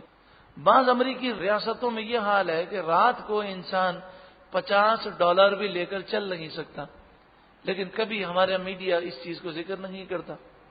تو اس لیے میڈیا کی جو پالیسی ہونی چاہیے اس پر ناقدین بیٹھے ہوں، اور ہر وہ خبر جو ملک کے لیے، قوم کے لیے خوفناک ہے، اس سے نقصان ہوگا، اس خبر کو روکنا چاہیے۔ امریکہ میں اتنی دہشت گردی ہے، لیکن ان خبروں کو وہ چھپاتے ہیں تاکہ لوگ سرمایہ کاری کریں، لیکن ہمارے یہاں ان خبروں کو اتنا اچھالا جاتا ہے کہ پاکستان میں کوئی سرمایہ کاری کرنے کے لیے، پیسہ لگانے کے لیے تیار ہی نہیں ہے۔ اسی طرح پہلے زمانے میں یہ طریقہ کار تھا کہ ماں باپ بچوں کے سامنے گفتگو کرنے میں بہت احتیاط کرتے تھے، کیونکہ بچوں کو یہ نہیں پتا ہوتا کہ یہ خبر دینے کی ہے کہ نہیں۔ لیکن آج مصروفیات اس قدر زیادہ ہے کہ وقت ملتا نہیں، تو ماں باپ کو جب بھی وقت ملتا ہے تو بچوں کے سامنے بھی شروع ہوتے ہیں، اور پھر بچے جو منہ میں آتا ہے بول دیتے ہیں، اس کا بہت نقصان ہوتا ہے۔ تو اس لیے بڑے لوگوں کو چاہیے کہ بچوں کے سامنے گفتگو کرنے میں احتیاط کریں۔ پھر اسی طرح پہلے زمانے میں یہ ہوتا تھا کہ بچوں کو بڑوں کے ساتھ بیٹھنے نہیں دیا جاتا تھا، بھئی تمہارا کیا کام ہے، جاؤ کھیلو۔ لیکن آج کے بچے بڑوں میں گھسے رہتے ہیں۔ پھر یہ بھی ہوتا تھا کہ بچوں پر اتنا کنٹرول ہوتا تھا کہ بچوں سے کہا جاتا کہ تمہیں اگر کوئی بھی وہ ایسی کوئی بات کہہ دیتے جس کا نقصان ہوتا تو بچوں کی ایسی اصلاح کی جاتی کہ آئندہ وہ کہتے وہ ڈرتے۔ لیکن آزادی کے نام پر اور بچوں پر شفقت کے نام پر ہم سارے اصول ہم نے چھوڑ دیے، اس کے نقصانات ہی نقصانات ہیں۔ فرمایا کہ جب ان کے پاس امن کی یا خوف کی خبر آتی ہے تو اس کا چرچا کر دیتے ہیں، اور اس میں کبھی کبھی نقصان ہو جاتا ہے۔ امن کی خبر سے اوور کانفیڈنس، بہت زیادہ پر اعتمادی پیدا ہو جاتی ہے اور انسان کاہل ہو جاتا ہے، اور خوف کی خبر سے بسا اوقات ایسا افسوس طاری ہو جاتا ہے کہ حوصلے پست ہو جاتے ہیں۔ اب طریقہ کار کیا ہونا چاہیے؟ وَلَوْ رَدُّوهُ، اور اگر وہ اس خبر کو لوٹا دیتے الی الرسول، رسول اللہ کی بارگاہ میں، یعنی حضور کے پاس پیش کرتے اور پوچھتے یہ خبر پھیلانی ہے کہ نہیں۔ وَإِلَىٰ أُولِي الْأَمْرِ مِنْهُمْ، اور جو ان میں سے اہل امر ہیں یعنی جو ماہرین ہیں ان کے پاس وہ خبر لے کر جاتے تو وہ ماہرین بتا دیتے کہ اس کا نقصان ہوگا کہ فائدہ ہوگا۔ جیسے نبی اکرم صلی اللہ علیہ وآلہ وسلم کو خط لکھا غزوہ احد کے موقع پر حضرت عباس رضی اللہ تعالیٰ عنہ نے۔ حضرت عباس ایمان لا چکے تھے لیکن انہوں نے اپنا ایمان چھپایا تھا مصلحت کی وجہ سے، رسول اللہ کے حکم کی وجہ سے، تاکہ کافروں کے راز کو وہ جان سکیں۔ تو کافر تیاری کر رہے تھے تو انہوں نے ان کی تیاریوں کو لکھا خط میں اور رسول اللہ کو بھیج دیا۔ جب رسول اللہ صلی اللہ علیہ وآلہ وسلم نے خط پڑھنے کا حکم دیا تو اس وقت خط پڑھا گیا تو ایک صحابی رسول وہاں موجود تھے۔ رسول اللہ نے فرمایا دیکھو یہ خط کا ذکر تم کسی سے مت کرنا، کیونکہ مسلمانوں پر گھبراہٹ طاری ہو جائے گی، ان کے حوصلے پست ہو جائیں۔ جب رسول اللہ تشریف لے گئے تو ان کی زوجہ آئیں اور کہنے لگے رسول اللہ صلی اللہ علیہ وآلہ وسلم کیوں آئے تھے اور کیا معاملہ ہے؟ تو انہوں نے کہا تو دفع ہو یہاں سے، جلال میں آ گئے، میں تجھے کیا اس سے لینا دینا؟ تو کہا میں نے وہ خط سن لیا اور مجھے سب پتہ چل گیا ہے۔ تو کہا کہ صبر کر، میں رسول اللہ کے دربار سے ہو کر آتا ہوں پھر تیری خبر لیتا ہوں۔ تو نے ہماری باتیں دیوار کے پیچھے پردے کے پیچھے سنی کیسے؟ رسول اللہ کی بارگاہ میں گئے اور کہنے لگے یا رسول اللہ صلی اللہ علیہ وسلم آپ نے مجھے منع کیا ہے لیکن میری بیوی نے یہ باتیں پیچھے سے سن لی ہیں، تو اگر مدینہ منورہ میں خبر عام ہو جائے تو آپ یہ نہیں کہیے گا کہ میں نے راز کو راز نہ رکھا، تو میں پہلے ہی آپ کی بارگاہ میں عرض کر رہا ہوں۔ تو رسول اللہ مسکرائے اور جانے لگے تو فرمایا بات سنو، بیوی کو کچھ بھی مت کہنا، کیونکہ وہ کہہ کر آئے تھے نا تیری خبر لوں گا، تو آپ نے فرمایا بیوی کو کچھ بھی مت کہنا۔ اس میں دو باتیں تھیں، ایک بات تو یہ تھی کہ اس بیچاری سے غلطی ہو گئی، رسول اللہ جانتے تھے کہ یہ پھر اب جلال میں بہت زیادہ آ جائیں گے، تو رسول اللہ نے فرمایا کچھ بھی مت کہنا۔ اور دوسری بات یہ تھی کہ راز عورت کے پاس جانا نہیں چاہیے، عورت اور بچے کے پاس، لیکن اگر چلا جائے تو اس سے کہا جائے کہ تو نہ کہے تو وہ اور کہے گی۔ یہ بچوں کی بھی فطرت ہے اور عورت کی بھی فطرت ہے، یعنی جس چیز کو آپ کو عام کرنا ہو نا، بچے کو کہہ کر کہتے ہیں کسی کو بتانا نہیں، یا عورت کو کہہ کر کہتے ہیں کسی کو بتانا نہیں، وہ عام ہو جائے گا۔ یہ عام طور پر ہو سکتا ہے کہ بعض خواتین یا بعض بچے ایسے ہوں کہ ان کی عادت نہ ہو، بلکہ مرد کو بھی آپ راز کہہ دیں اور منہ سے نکل جائے تو اب یہ کہنا کہ یہ بات آپ کسی کو بتانا نہیں، تو اس میں ایک تجسس ہو جاتا ہے، اور مرد کے بھی پیٹ میں رہتی نہیں، وہ سوچتا ہے یہ تو نہ بتانے والی بات ہے تو یہ تو ضرور بتانی چاہیے۔ وہ کیا کرتا ہے اپنا جو خاص دوست ہوتا ہے اسے بتا دیتا ہے اور اسے کہتا ہے کسی سے مت بتانا، اس طرح وہ اپنے خاص کو کہہ دیتا ہے، وہ بات پھیل جاتی ہے۔ وَلَوْ رَدُّوهُ إِلَى الرَّسُولِ، اور اگر وہ رسول اللہ کی بارگاہ میں یہ خبر پیش کرتے، وَإِلَىٰ أُولِي الْأَمْرِ مِنْهُمْ، یا جو اہل امر تھے، جو ماہرین تھے، جو ماہرین ہیں ان کے پاس یہ خبر پیش کرتے، جو خبر کے پیچھے جو پیچھے ہے، جو اس کا پس منظر ہے وہ اس کو جانتے ہیں خبر کیوں چلائی گئی۔ جو میڈیا کی دنیا سے وابستہ ہیں انہیں یہ ٹریننگ دی جاتی ہے کہ ایک خبر چلتی ہے اس کے پیچھے کہانی دوسری ہوتی ہے۔ جیسے مثال کے طور پر امریکہ نے 12 سال پہلے یہ خبر چلائی اور یہ خبر چلائی امریکہ نے، لیکن اسلامی میڈیا سے چلائی، اور عراق کی طاقت، اس کے میزائل، اس کے راکٹ کی طاقت کہ وہ چاہے تو امریکہ کو اڑا سکتا ہے، وہ چاہے تو اسرائیل کو اڑا سکتا ہے۔ مسلمان بڑے خوش ہو گئے، واہ بھائی واہ، عراق کے پاس ایسے میزائل ہیں، سبحان اللہ، ایک بٹن دبائے گا تو اسرائیل تباہ ہو جائے گا، دوسرا بٹن دبائے گا تو پورا امریکہ تباہ۔ لیکن یہ خبر 12 سال پہلے امریکی میڈیا نے اسلامی میڈیا کے ذریعے چلائی، اور اسلامی جو ممالک ہیں ان کے چینل بھی خبر چلی اور شور مچ گیا، پروپیگنڈا پورے 12 سال کیا گیا۔ پھر اسی جھوٹی خبروں کی بنیاد پر عراق پر حملہ کیا گیا کہ اس کے پاس بڑے خوفناک ہتھیار ہیں، ابھی مل تو نہیں رہے لیکن عراق نے کہیں چھپا دیے ہیں۔ تو یہ 12 سال تک لوگوں کا ذہن بناتے رہے، لیکن عام آدمی تو نہیں سمجھ سکتا کہ اس خبر کے پیچھے لاجک کیا ہے، اس کے پیچھے ان کی کہانی کیا ہے۔ تو اس لیے کوئی بھی خبر آئے تو میڈیا پر ایسی کمیٹی ہونی چاہیے کہ جو علماء اور ماہرین کی ہو، اور جو خبروں کی اندر کی گہرائی جانتے ہوں، اور جو خبر ملک و قوم کے لیے نقصان دہ ہو وہ اسے روک دیں۔ اور یہ ایسا کرنا یہ کوئی آزادی کے خلاف نہیں ہے، یہ امریکہ میں بھی اصول ہے، برطانیہ میں بھی، یہ پوری دنیا میں ہے کہ جو خبر ان کے ملک و قوم یا فوج کے یا یوں سمجھیے کہ ملکی عوام کے خلاف ہے، نقصان ہوگا، تو وہ خبر چلانا بھی جرم ہے، اور کوئی ایسا چلائے تو اس پر بینڈ بھی لگا دیا جاتا ہے۔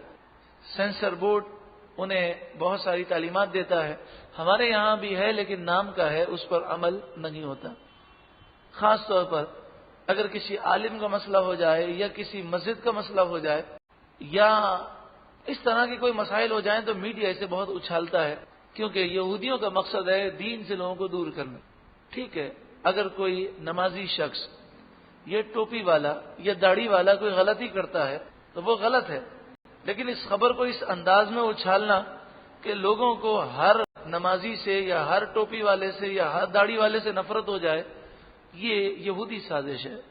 پھر کیا ہوگا جب تم ان ماہرین کے پاس خبر لے کر جاؤ گے؟ لَعَلِمَهُ الَّذِينَ يَسْتَنبِطُونَه مِنْهُمْ، تو جو استنباط اور اجتہاد کی صلاحیت رکھتے ہیں وہ ضرور اس خبر کی گہرائی جان لیں گے کہ خبر پھیلانے سے فائدہ ہوگا کہ نقصان۔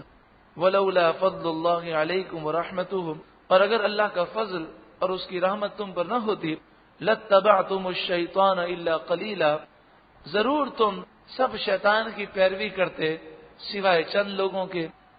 شیطان تم سب کو گمراہ کر دیتا، لیکن رب کا فضل ہے اور اس نے تمہیں گمراہی سے محفوظ کیا اور تمہیں یہ ساری غلطیوں کی نشاندہی کر دی تاکہ آئندہ تم ایسی غلطیاں نہ کرو۔ یستنبطونہ، اس سے مراد مجتہدین ہے۔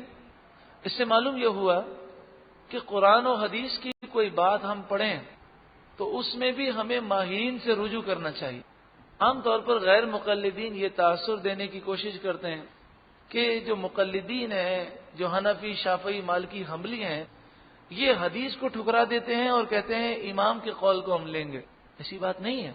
بات یہ ہے کہ ہمارے سامنے کوئی حدیث پیش کی جاتی ہے تو نہ تو ہم پورے قرآن پر ماہر ہیں، نہ تمام لاکھوں حدیثوں کے ہم ماہرین ہیں، اور نہ ہی حدیث کی جو سند ہے اس کے ایک ایک راوی کے احوال پر ہمیں گرفت ہے، ہمیں معلومات نہیں ہے۔ تو پھر نتیجہ کیا ہوتا ہے کہ ہم کہتے ہیں کہ جو ماہرین ہیں ان کی طرف ہم رجوع کرتے ہیں۔ تو امام اعظم ابو حنیفہ رضی اللہ تعالیٰ عنہ کی بارگاہ میں اس مسئلے کو رجوع کیا جاتا ہے، اور امام اعظم نے ایک تحقیقات فرمائی ہیں قرآن و حدیث پر غور کر کے۔ اور امام اعظم تو وہ بزرگ ہیں کہ جنہیں پوری دنیا نے ولی کامل تصور کیا، تو یہ سب ہو نہیں سکتا کہ وہ قرآن و حدیث کی باتوں کو ٹھکرا دیں۔ ہاں یہ ہو سکتا ہے کہ سننے والے پر غلطی آ سکتی ہے، وہ سمجھنے میں غلطی کر سکتا ہے۔ مثلا حدیث کے صحابی رسول نماز کے لیے آئے تو انہوں نے برابر والے کو ہاتھ لگایا اور کہا کون سی رکعت چل رہی ہے، تو انہوں نے کہا دوسری رکعت ہے۔ اب یہ حدیث ہمارے سامنے پیش کی گئی اور کہا گیا کہ یہاں کے مولوی یہ بتاتے ہیں کہ نماز میں گفتگو کرنے سے نماز ٹوٹ جاتی ہے۔ دیکھو حدیث سے ثابت ہوا کہ ضروری باتیں کی جا سکتی ہیں، تو اگر دودھ جل رہا ہو، ابل رہا ہو، تو عورت نماز کے دوران کہہ سکتی ہے کہ بھئی دودھ جو ہے بند کر دو۔ یہ اس نے اس حدیث سے استدلال کیا، ہمیں اس کے بارے میں علم نہیں، تو ہم نے کیا کہا کہ بھئی یہ حدیث نہ جانے اس کا کیا مطلب ہوگا، یہ ناسخ ہے کہ منسوخ ہے، ہو سکتا ہے پہلے یہ حکم ہو بعد میں منع کر دیا گیا ہو، تو ہم ماہرین کی طرف رجوع کریں گے۔ اور 14ویں صدی کا جو ماہر ہے اس کے مقابلے میں حضرت امام اعظم ابو حنیفہ رضی اللہ تعالیٰ عنہ کہ جن کی پیدائش پہلی صدی میں ہوئی اور وصال دوسری صدی میں ہوا، جنہوں نے صحابہ اور تابعین سے علم حاصل کیا، ہم ان کی طرف رجوع کریں تو اس میں عافیت ہے کہ نہیں؟ کہ آج کے دور میں ہو سکتا ہے کتنا بھی بڑا باہر ہو، اس سے غلطی ہو سکتی ہے، لیکن وہ تو ولی کامل تھے، اللہ کا خوف رکھنے والے تھے۔ تو ہم حدیث کو نہیں ٹھکراتے، ہم صرف یہ کہتے ہیں کہ ہماری معلومات کم ہے، ہو سکتا ہے اس حدیث کا جو مطلب ہو، جو تم نکال رہے ہو، وہ مطلب نہ بنتا ہو، تمہارے سمجھنے میں غلطی ہو۔ اس لیے کہا گیا کہ امام اعظم ابو حنیفہ رضی اللہ تعالیٰ عنہ یا امام شافعی یا امام مالک یا امام احمد بن حنبل میں سے کسی ایک کی تقلید کر لی جائے تاکہ انسان گمراہ نہ ہو اور وہ نفس کی اور شیطان کی پیروی نہ کرے۔ اللہ رب العالمین ہمیں صحیح عقیدے پر ثابت قدمی نصیب فرمائے۔ آگے ارشاد فرمایا فقاتل فی سبیل اللہ، تو محبوب آپ اللہ کی راہ میں جہاد کریں، چاہے کوئی آپ کا ساتھ دے یا نہ دے۔ اگر کوئی آپ کا ساتھ نہ دے تو آپ اکیلے چلے جائیں۔ نبی اکرم صلی اللہ علیہ وآلہ وسلم نے ارشاد فرمایا واللہ لأقاتلنہم حتی تنفرد سالفتی، اللہ کی قسم میں ضرور بضرور جہاد کروں گا ان کافروں سے حتیٰ کہ میری گردن وہ تن سے جدا کر دی جائے۔ اس سے یہ معلوم ہوا کہ کار خیر کے اندر، اچھے کام کے اندر اگر کوئی تعاون کرے تو ٹھیک ہے، اور اگر کوئی تعاون نہ کرے تو انسان کو اکیلا ہی کار خیر کو شروع کر دینا چاہیے۔ ساتھیوں کا نہ ہونا اور لوگوں کا تعاون نہ کرنا یہ کوئی عذر نہیں ہے۔ اس آیت کریمہ کا شان نزول اس طرح ہے کہ نبی اکرم صلی اللہ علیہ وآلہ وسلم جب غزوہ احد سے واپس آ رہے تھے تو کافروں کے سردار ابو سفیان نے، جو کہ اس وقت مسلمان نہیں تھے، انہوں نے یہ کہا کہ اب آئندہ سال بدر کے مقام پر پھر دوبارہ ہماری جنگ ہوگی۔ ایک تو بدر کے مقام پر جنگ پہلے ہو چکی تھی، پھر غزوہ احد ہوا، اب انہوں نے کہا آئندہ سال پھر دوبارہ بدر کے مقام پر ہم بھی تیاری کے ساتھ آئیں گے، آپ بھی تیاری کے ساتھ آنا۔ اسے اسلامی تاریخ میں بدر صغرا کہتے ہیں، اور جو عام طور پر غزوہ بدر ہے جو مشہور ہے اسے بدر کبریٰ کہتے ہیں۔ تو نبی اکرم صلی اللہ علیہ وآلہ وسلم نے فرمایا انشاءاللہ ہم ضرور آئیں گے۔ جب ایک سال گزر گیا اور پھر ابو سفیان پر باوجود اس کے کہ انہوں نے ایک سال تیاری کی تھی، ان پر اللہ تعالیٰ نے خوف کو مسلط کر دیا۔ 2000 سے زائد انہوں نے لشکر تیار کیا تھا، لیکن ان پر خوف طاری ہوا تو انہوں نے ایک جاسوس مدینہ منورہ میں بھیجا، اور اس کا کام یہ تھا کہ وہ مسلمانوں کو خوف دلائے تاکہ مسلمان ڈر کی وجہ سے وہ میدان بدر میں نہ آئیں، اور پھر جان بھی ان کی بچ جائے اور وہ لوگوں سے کہتے پھریں کہ دیکھو مسلمان ڈر گئے اور وہ نہیں آئے۔ تو اس موقع پر نبی اکرم صلی اللہ علیہ وآلہ وسلم نے جب لوگوں سے کہا کہ جہاد کے لیے چلیں تو بعض لوگوں نے اسے بھاری محسوس کیا، اور ان کا یہ خیال تھا کہ اس سال ہماری مالی پوزیشن اچھی نہیں رہی تو ہم اچھی طرح تیاری نہیں کر سکتے۔ تو میرے آقا صلی اللہ علیہ وآلہ وسلم نے فرمایا کوئی آئے یا نہ آئے میں اکیلا جہاد کے لیے بدر کے مقام پر پہنچوں گا۔ پھر نبی اکرم صلی اللہ علیہ وآلہ وسلم نے جب مشرکین کے اس پروپیگنڈے کو جو سماعت کیا تو میرے آقا صلی اللہ علیہ وآلہ وسلم نے اور صحابہ کرام نے کہا حسبنا اللہ ونعم الوکیل، اللہ ہمیں کافی ہے، وہ بہترین کارساز ہے۔ اور ان باتوں سے مسلمانوں کے حوصلے کم نہیں ہوئے، پست نہیں ہوئے، بلکہ حوصلے اور بڑھ گئے۔ تو اس آیت کریمہ میں بتایا گیا کہ اللہ آپ کا مددگار ہے، اللہ کا وعدہ سچا ہے۔ اس آیت کریمہ سے یہ بھی معلوم ہوا کہ نبی اکرم صلی اللہ علیہ وآلہ وسلم کی بہادری سب سے اعلیٰ ہے کہ آپ کو تنہا کفار سے آپ کو حکم دیا گیا کہ تنہا اکیلے کافروں سے جا کر مقابلہ کریں، اور میرے آقا صلی اللہ علیہ وآلہ وسلم اس کے لیے آمادہ بھی ہو گئے، اور آپ نے پھر لوگوں سے یہ کہا بھی، اور صرف 70 افراد کو لے کر اب 2000 سے بڑے لشکر کا مقابلہ کرنے کے لیے روانہ ہوئے۔ کافروں پر مسلمانوں کا رعب اتنا تھا کہ وہ وہاں پر نہ پہنچ سکے، خوف کے مارے۔ مسلمان بدر کے مقام پر پہنچے، 8 دن انہوں نے قیام کیا، اور اس دوران ایک تجارتی قافلہ انہیں نظر آیا، تجارتی سامان لیا۔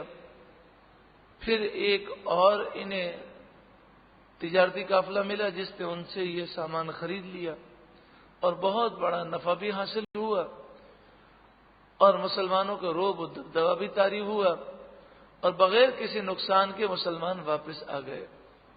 یہ ساری برکتیں ہیں حسبنا اللہ و نعم الوکیل کی، جو کہ مفسرین نے بیان فرمائے، اور اس کا بیان ہم پہلے بھی سن چکے ہیں۔ فقاتل فی سبیل اللہ، تو اے محبوب آپ اللہ کی راہ میں جہاد کریں، کوئی آپ کا ساتھ دے یا نہ دے، آپ اکیلے روانہ ہو جائیں۔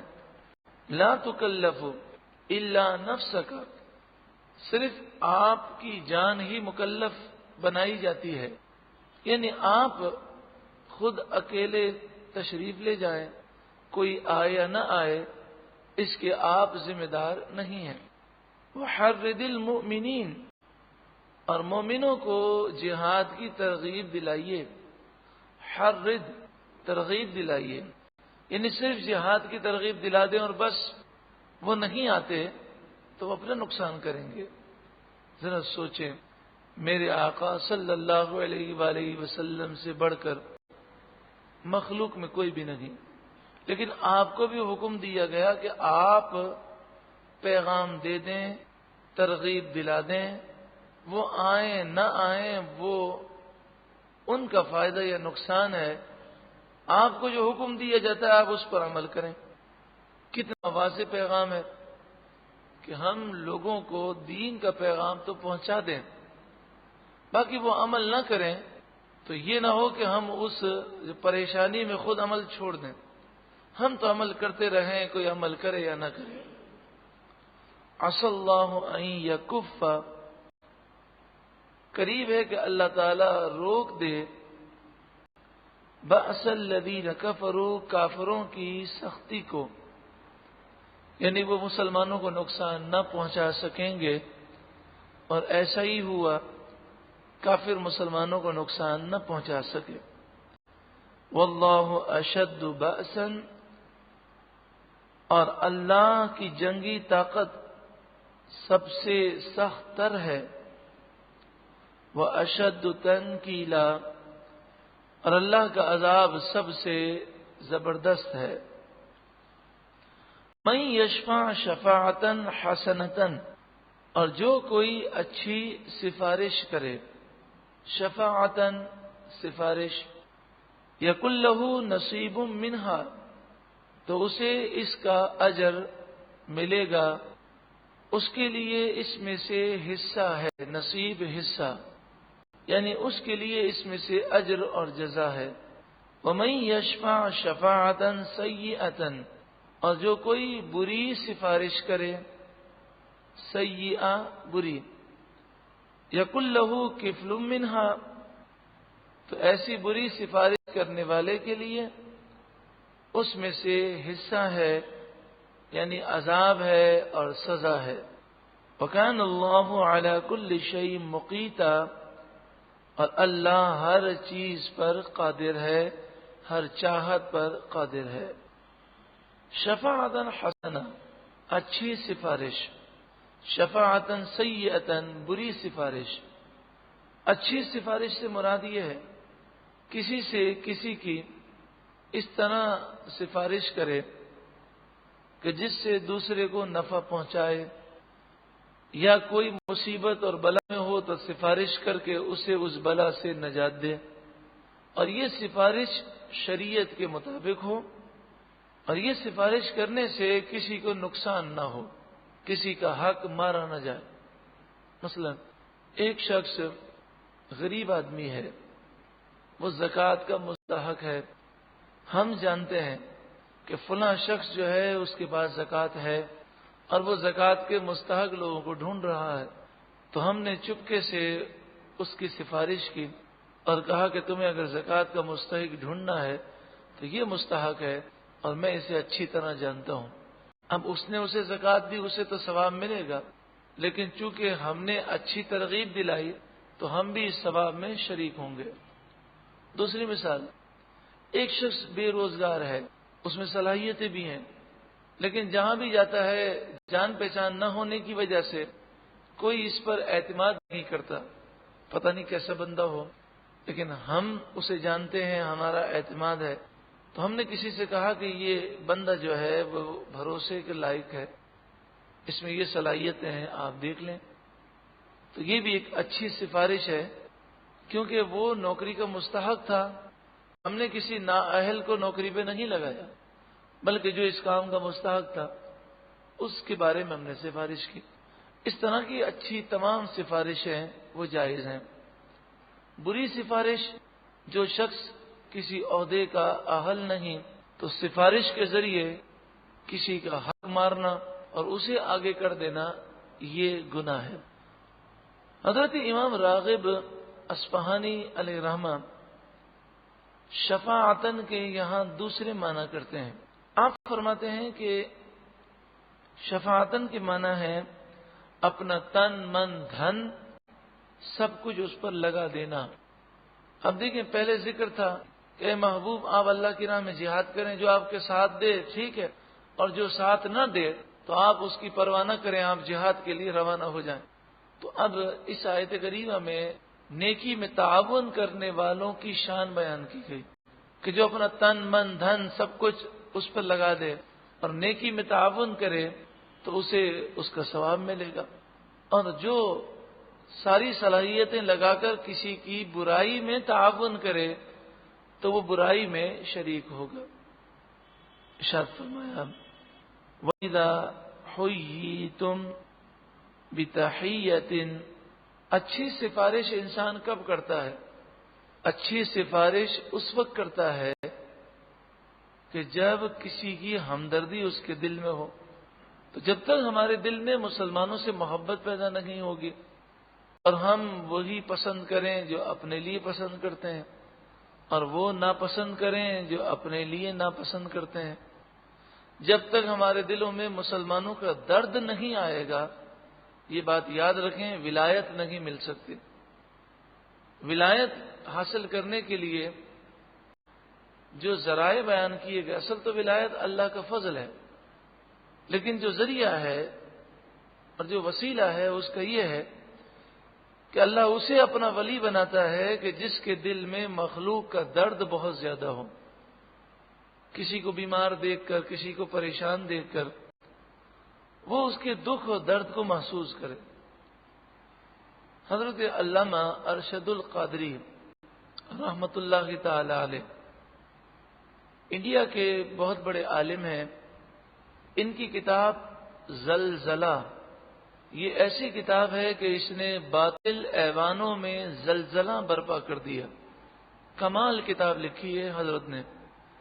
اگر آپ نے یہ کتاب آج تک نہیں پڑھی تو اسے ضرور پڑھیں، اس سے اسلامی عقائد مضبوط ہوتے ہیں. کتاب کا نام ہے زلزلہ. پھر اس کتاب کے لکھنے پر جو باطل ایوانوں میں زلزلہ آیا تو انہوں نے اس کے رد میں جو کتابیں لکھنے کی کوشش کی، حضرت نے ان کا بھی جواب دیا اور کتاب لکھی زیر و زبر. تو یہ دونوں کتابیں بڑی خوب ہیں، زلزلہ اور پھر اس کے بعد لکھی گئی زیر و زبر، زیر زبر زیر و زبر. اسی طرح آپ کی کتاب ہے زلف و زنجیر، کہ جس میں آپ اسلامی واقعات اس انداز میں لکھتے ہیں کہ پڑھنے والے کی آنکھوں سے آنسو جاری ہو جاتے ہیں، اور بعض واقعات تو ایسے ہیں کہ انسان اتنا روتا ہے کہ وہ واقعات پڑھے نہیں جاتے. زلف و زنجیر. اسی طرح آپ کی ایک کتاب اس نام سے ہے تبلیغی جماعت. ایک کتاب آپ کی ہے جماعت اسلامی کا شیش محل. بلکہ میں آپ کو مشورہ دوں گا کہ عام باہر شریعت کے مکتبے سے یا کسی بھی اہل سنت کے مکتبے سے آپ یہ کہیں کہ علامہ ارشد القادری صاحب کی جتنی کتابیں ہیں سب ہمیں دے دیں. ہر کتاب بڑی لاجواب ہے اور بڑی خوبصورت ہے. حضرت علامہ ارشد القادری صاحب کی عمر 80 سال سے اوپر، آپ کی ہوئی، اور کراچی میں جب وہ تشریف لاتے تو جس بھائی کے یہاں ٹھہرتے وہ آج بھی الحمدللہ نور قرآن نشست میں، خوشگوار زندگی پروگرام میں وہ تشریف لاتے ہیں۔ ان کا یہ بیان ہے کہ ہم نے یہ دیکھا کہ کوئی آیا حضرت کے پاس اور کسی نے اپنی بے روزگاری، تنگ دستی یا پریشانی یا بیماری کا ذکر کیا تو حضرت نے لوگوں سے کہا بھائی ہاتھ اٹھائیے، دعا کیجیے۔ پھر حضرت نے دعا شروع کی اور بعض اوقات رو رو کر آدھے گھنٹے کے لیے اس کے لیے دعا کی، ایک فرد کے لیے، اور کہا کبھی کبھی تو ایسا بھی ہوتا کہ کوئی آ کر اپنی پریشانی کا ذکر کر جاتا، حضرت دعا کر دیتے اور پھر اس کے غم میں پوری پوری رات جاگ کر دعائیں مانگتے ہوئے روتے ہوئے گزار دیتے۔ ایسا درد ہر کسی کو نہیں ملتا، اور جس کے دل میں اتنا درد ہو امت کا، وہ کبھی کسی کو نقصان نہیں پہنچا سکتا، وہ کبھی کسی کا برا چاہ نہیں سکتا، وہ کسی سے حسد نہیں کر سکتا۔ تو اچھی سفارش اور کسی کے درد کو محسوس کرنا، اس کے لیے دعائیں کرنا، یہ وہی کر سکتا ہے جس کے دل میں محبت ہو۔ اب اگلی آیت میں مسلمانوں سے محبت کیسے پیدا ہو اس کا طریقہ بیان کیا جا رہا۔ کسی کا درد اپنے دل میں محسوس کرنا یہ آج ہمارے معاشرے میں نہیں ہے۔ جس طرح السلام علیکم ایک رسم ہے، جس طرح ہاتھ ملانا اور گلے ملنا ایک رسم بن گئی، اسی طرح کیا حال ہے، خیریت سے ہیں، بال بچے ٹھیک ہیں، سب خیر ہے، یہ ایک رسم بن گئی ہے۔ اگر اس کے جواب میں سامنے والا اپنی پریشانیاں ذکر کرنا شروع کرے تو کسی کے پاس نہ وقت ہوتا ہے اور نہ کسی کو اس سے دلچسپی ہوتی ہے، لوگ بوریت کا اظہار کرتے ہیں۔ حضرت امام غزالی علیہ الرحمہ نے لکھا تو انہوں نے کسی سے پوچھا کیا حال ہے؟ اس نے کہا کیا حال بتاؤ، بے روزگار ہوں، گھر میں کھانے کے لیے نہیں۔ اس نے اپنی پریشانیوں کا ذکر کیا۔ حضرت گئے اور گھر سے اتنا بہت سارا سونا لے کر آئے اور اس کے سامنے رکھ دیا، فرمایا جتنا چاہیے لے جا۔ جب وہ لے کر چلا گیا تو حضرت نے کہا اب میں کسی سے حال نہیں پوچھوں گا، کہ کسی سے حال پوچھیں اور وہ اپنی بدحالی کا ذکر کرے اور ہم اس کی مدد نہ کریں تو پھر فائدہ حال پوچھنے کا۔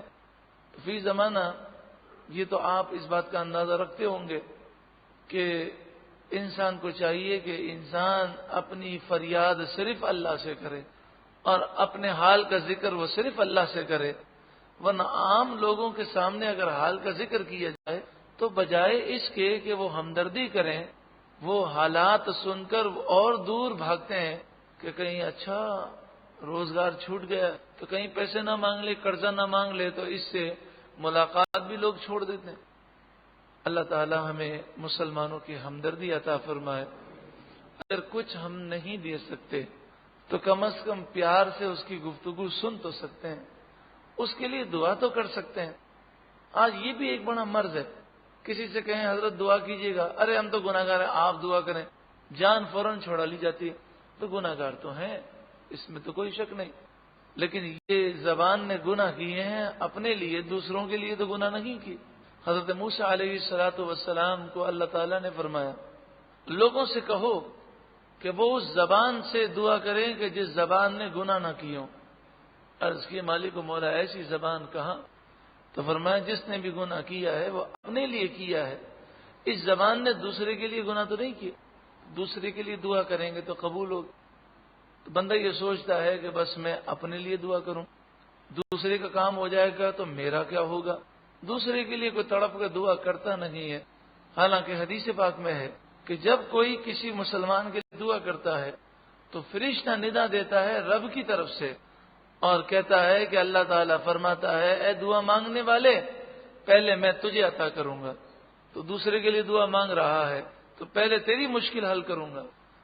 بعض بزرگوں نے لکھا کہ اگر اپنے لیے دعا قبول کرانی ہے دوسروں کے لیے دعا کریں، اور دعا کی قبولیت کے لیے یہ ضروری ہے کہ ہم جہاں اپنے لیے دعا کرتے ہیں تو ساتھ میں مسلمانوں کے لیے بھی دعا کریں۔ محبت کیسے پیدا ہو، یہ دل کی کدورتیں کیسے دور ہوں، سلام کو عام کیا جائے۔ رسول اللہ صلی اللہ علیہ وآلہ وسلم نے ارشاد فرمایا لا تدخلون الجنت حتی تؤمنوا، تم جنت میں داخل نہیں ہوگے جب تک کہ تم ایمان نہ لاؤ، ولا تؤمنون حتی تحابوا، اور تم ایمان والے نہیں ہو سکتے، یہ پہلے تو فرمایا تم جنت میں داخل نہیں ہو سکتے جب تک تم ایمان نہ لاؤ، اور تم ایمان والے نہیں ہو سکتے جب تک کہ تم آپس میں ایک دوسرے سے محبت نہ کرو۔ اولا ادلکم علی شیء اذا فعلتموہ تحاببتم، کیا میں تمہیں وہ چیز نہ بتاؤں کہ جب تم وہ کام کرو گے تو تمہیں آپس میں محبت ہو جائے گی، تم میں محبت عام ہو جائے، کیا میں تمہیں وہ کام نہ بتاؤں؟ افشوا السلام بینکم، آپس میں سلام کو عام کرو، اس کی برکت سے تمہاری نفرتیں محبتوں میں تبدیل ہو جائیں گے۔ وَإِذَا حُيِّيتُم بِتَحِيَّةٍ، جب تمہیں کوئی کسی لفظ سے سلام کرے، یعنی السلام علیکم کہے، فَحَيُّوا بِأَحْسَنَ مِنْهَا، تو تم اس سے بہتر لفظ جواب میں کہو۔ السلام علیکم کا جواب وعلیکم السلام ورحمۃ اللہ۔ اگر وہ سلام کہتے ہوئے یہ کہتا ہے السلام علیکم ورحمۃ اللہ، تو جواب میں وعلیکم السلام ورحمۃ اللہ وبرکاتہ۔ اگر سلام کرنے والا وبرکاتہ بھی لگا دیتا ہے، السلام علیکم ورحمۃ اللہ وبرکاتہ، تو بعض مفسرین نے فرمایا کہ بس اب اس کے جواب میں آپ اتنا ہی کہہ سکتے ہیں، اس سے اضافہ نہیں ہے۔ لیکن ایک حدیث میں یہ ہے کہ وہ مغفرتہ کا اضافہ کیا جا سکتا ہے، ہر اضافے پر 10 نیکیاں زیادہ ملیں گی۔ لیکن سلام کرنے والے نے اگر یہ کہہ دیا السلام علیکم ورحمۃ اللہ وبرکاتہ ومغفرتہ، تو اب جواب میں اتنا ہی کہا جائے گا، اس سے زیادہ کچھ کہنا منع ہے۔ بعض لوگ بہت سارے جملے ملا دیتے ہیں، تو سلام اتنا ہی ہے، تو اس سے بہتر جواب دو، او ردوہا، یا کم از کم ایسا ہی جواب دے دو۔ تو آج کل تو حال یہ ہے کہ سلام کرنے کا دل نہیں چاہتا کہ کسی کو سلام کیا جائے۔ پتہ ہے کیوں؟ اس لیے کہ سلام کرنا تو سنت ہے، اور اتنی آواز سے جواب دینا کہ سلام کرنے والا سن لے، یہ جواب دینا واجب ہے۔ لوگ جواب دیتے ہی نہیں ہیں، سر ہلا دیں گے، دل میں جواب دے دیا۔ اور بعض لوگ تو ایسے ہیں کہ وہ نہ سلام کرتے ہیں نہ سلام کا جواب دیتے ہیں، اور اسے نہ جانے وہ اپنے غرور و تکبر کی کیا حرکت سمجھتے ہیں۔ تو سلام کرنا سنت ہے، مگر جواب دینا واجب ہے، اور دل میں جواب دینے سے واجب ادا نہ کیوں ہوگا، اتنی آواز سے جواب دینا ہوگا سلام کرنے والا سن لے۔ بزرگوں نے یہ واقعہ لکھا کہ ایک بزرگ جا رہے تھے دریا کے کنارے، ایک کشتی گزری، کشتی میں جو لوگ موجود تھے اس میں سے کسی نے ان بزرگ کو سلام کیا اور کہا السلام علیکم۔ حضرت کسی سوچ میں تھے، توجہ نہ ہو سکی، پھر خیال آیا کہ اس نے تو مجھے سلام کیا ہے، دیکھا تو کشتی آگے نکل گئی۔ اب اس صورت کے اندر جواب دینا واجب نہیں ہے، کیونکہ جان بوجھ کر جواب میں انہوں نے تاخیر کی نہیں ہے اور کشتی آگے نکل گئی۔ لیکن سلام کا جواب دینا ان کی نظر میں کتنا اہم تھا کہ انہوں نے دوسری کشتی پکڑی اور ملح سے کہا کہ اس کشتی کا پیچھا کرو، تم جو مانگو گے میں تمہیں دوں گا۔ اس نے کہا سونے کی 1 اشرفی لوں گا، یعنی 4.25 گرام سونا میں مانگوں گا آپ سے۔ کہا بالکل ٹھیک ہے، تمہیں دیں گے۔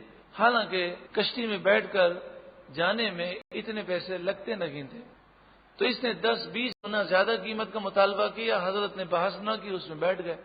اب وہ کشتی بھی تیز چل رہی تھی، ملاح نے اپنی جان لگا دی۔ اس زمانے میں مشینیں تو نہیں تھیں، تو ہاتھ سے کشتی چلتی تھی، اس نے جان لگا دی اور اس کشتی کا مقابلہ کیا، اور اس کشتی کے جیسے ہی برابر پہنچا تو حضرت نے کہا وعلیکم السلام ورحمۃ اللہ، اور پھر اس کشتی والے سے کہا چلو واپس چلو۔ اس نے کہا حضرت اتنا ہی سے کام، میں تو سمجھا کہ کچھ اس میں چور بیٹھا ہوا ہے اور آپ کا مال لے کر بھاگا ہے، کہ آپ نے 1 سونے کی اشرفی صرف یہ جواب دینے کے لیے دی۔ تو آپ نے فرمایا تم نہیں جانتے کہ سلام کا جواب دینا کتنی اہم چیز ہے۔ تو یہ وہ بزرگان دین تھے جن کے دلوں میں سلام کے جواب کی اہمیت تھی۔ ہاں یہ ممکن ہے کہ انسان کسی سوچ میں ہو، فکر میں ہو، توجہ نہ ہو، کسی ٹینشن میں ہو اور وہ جواب نہ دے سکے تو گناہ نہیں ہے، لیکن بعض لوگ تو جان بوجھ کر جواب نہیں دیتے اور ان کو سمجھائیں تو فوراً کہتے ہیں ہم نے دل میں جواب دے لیا ہے۔ تو دل میں جواب دینا کافی نہیں ہے، بلکہ اچھے اخلاق کے ساتھ، خندہ پیشانی کے ساتھ جس انداز میں اس نے سلام کیا اس سے اچھے انداز میں جواب دیا جائے. وَإِذَا حُيِّيتُم بِتَحِيَّةٍ فَحَيُّوا بِأَحْسَنَ مِنْهَا أَوْ رُدُّوهَا. جب تمہیں کوئی کسی لفظ سے سلام کرے تو تم اس سے بہتر لفظ جواب میں کہو، او ردوہا یا وہی جواب دے دو. ان اللہ کان علی کل شیء حسیبا.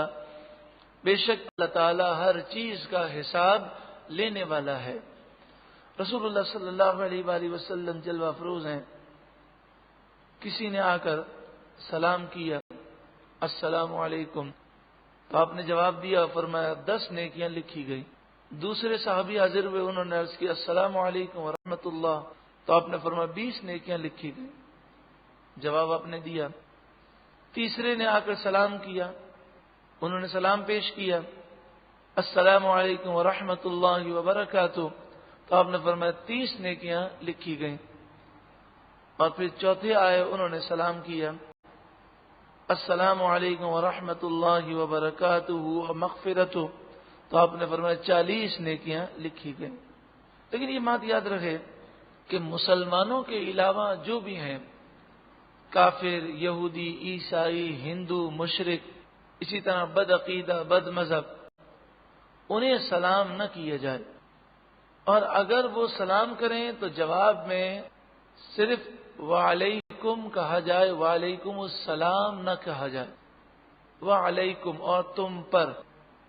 تم پر کیا؟ تم پر وہ جس کے تم مستحق ہو. جس کے تم مستحق ہو اللہ تم پر وہ نازل کرے. اگر اللہ کی لعنت کے مستحق ہو تو اللہ کی لعنت نازل ہو. اللہ کے غضب کے مستحق ہو تو تم پر اللہ کا غضب ہو. تو وعلیکم کہا جائے یا کچھ بھی نہ کہا جائے. اسی طرح اگر جوان عورت سلام کرے تو جواب جو ہے وہ زبان سے نہیں دیا جائے گا، صرف دل میں جواب دیا جائے گا. کیونکہ سلام ہوتا ہے محبت پیدا کرنے کے لیے، اور رسول اللہ نے فرمایا کہ سلام کرنے سے محبت پیدا ہوتی ہے، اور نامحرم عورت سے محبت پیدا کرنے کی اجازت نہیں ہے. تو اس لیے نہ اسے سلام کیا جائے نہ اس کے سلام کا جواب دیا جائے. جواب دیا جائے تو دل میں دیا جائے. اسی طرح جو واش روم میں ہو، استنجا خانے میں ہو، وہ کپڑے اتار کر نہا رہا ہو یا باتھ روم میں نہا رہا ہو جہاں پر استنجا خانہ بھی ہوتا ہے، یا وہ پیشاب پاخانہ کر رہا ہو، تو ایسی حالت میں اسے سلام نہیں کرنا چاہیے.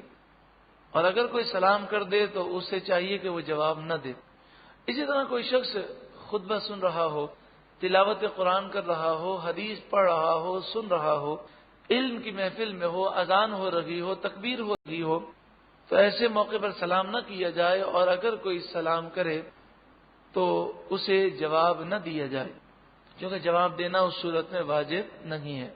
اسی طرح کوئی شطرنج وغیرہ ناجائز کھیل کھیل رہا ہو، تاش کھیل رہا ہو، اسی طرح وہ جو ہے اور بھی دیگر جو ناجائز کھیل ہیں وہ کھیل رہا ہو، تو اسے سلام کرنے میں پہل نہ کی جائے. جب گھر میں داخل ہوں تو سلام کریں، بسم اللہ الرحمن الرحیم پڑھ کر گھر میں ضرور داخل ہوں. اللہ ہم سب کو عمل کی توفیق عطا فرمائے کہ اگر بسم اللہ کے بغیر گھر میں داخل ہوتے ہیں تو شیطان گھر میں گھس جاتا ہے اور پھر وہ گھر میں لڑائی جھگڑے اور بے برکتی پیدا کرتا ہے. تو گھر کے ایک ایک فرد پر یہ لازم کریں، اگر وہ بسم اللہ پڑھے بغیر گھر میں داخل ہو تو عادت بنانے کے لیے کہیں واپس باہر جاؤ، بسم اللہ پڑھ کر آؤ. بسم اللہ پڑھیں، پھر گھر والوں کو سلام کریں.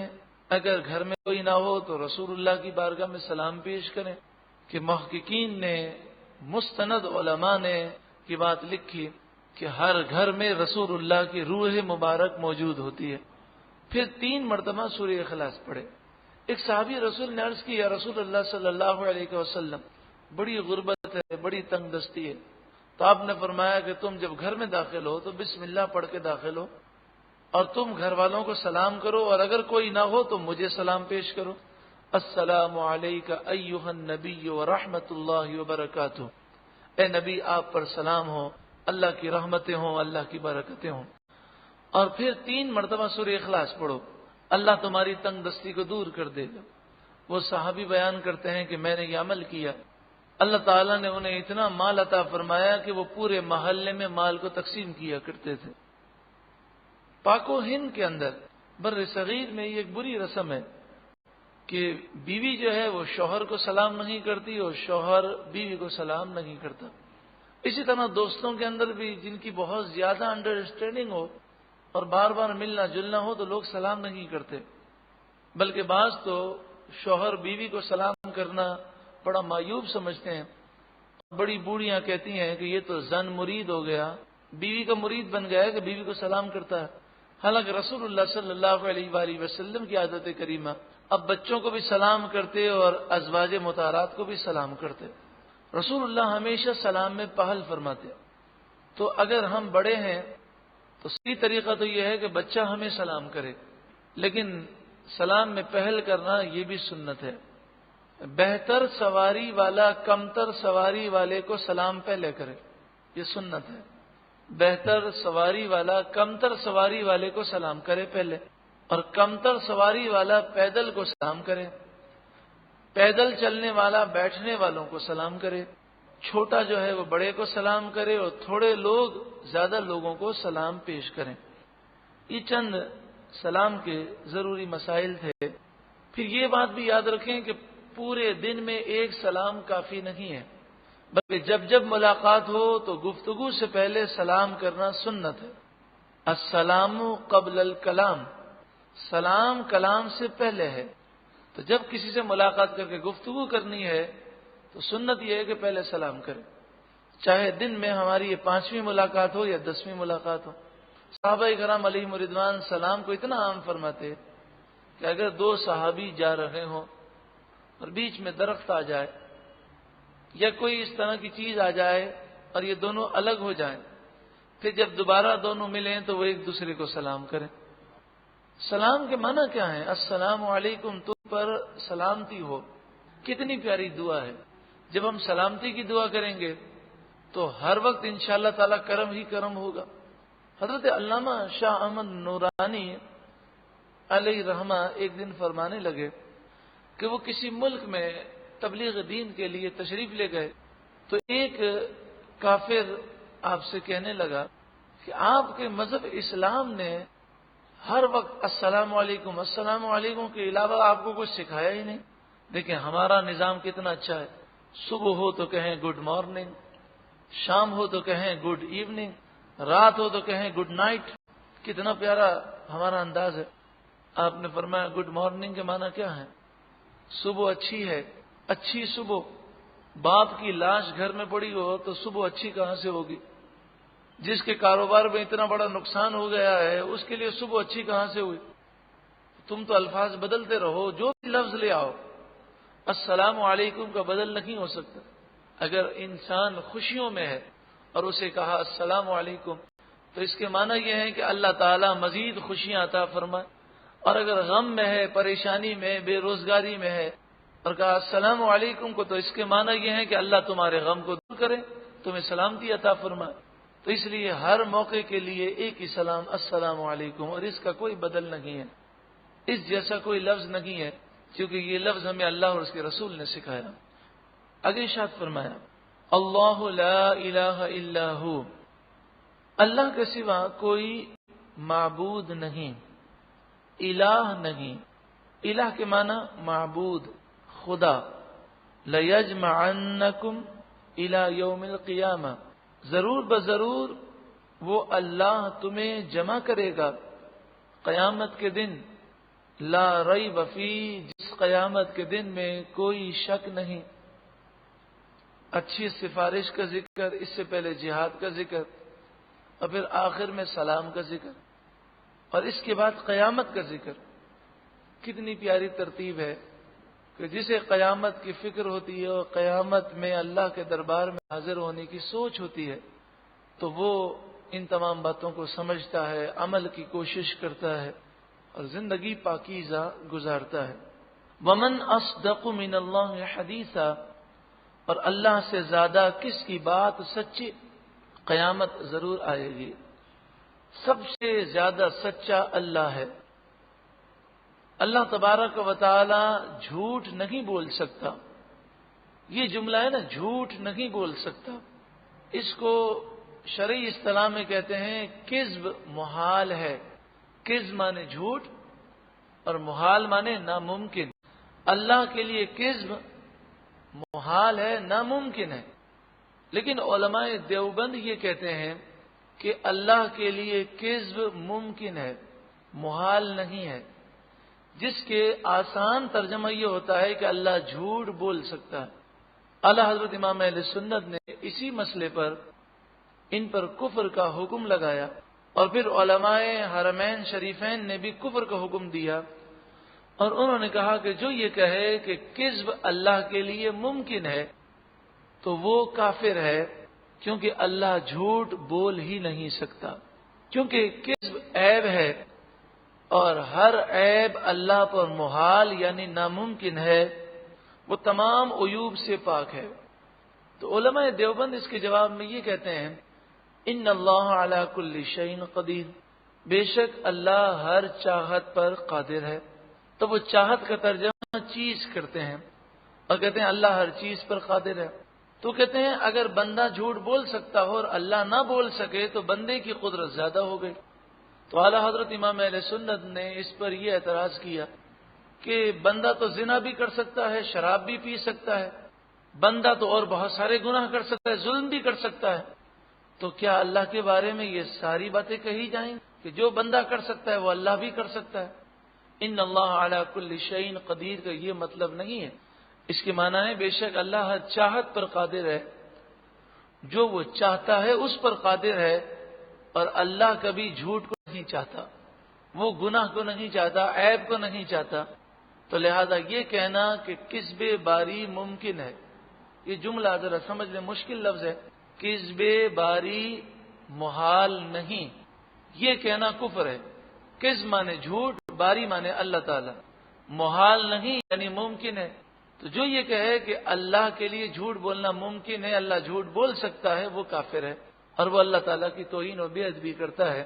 اور یہ اصل میں معتزلہ کا عقیدہ تھا کہ جو ان لوگوں نے کتابوں میں پڑھا اور وہ سمجھ نہ سکے، اور اس پرانی کتابیں جو معتزلہ نے لکھی تھیں مامون الرشید کے دور میں، اور انہوں نے یہ عقیدہ رکھا، تو وہ ان کتابوں کو پڑھ کر خود بھی گمراہ ہوئے، انہوں نے قوم کو بھی گمراہ کیا۔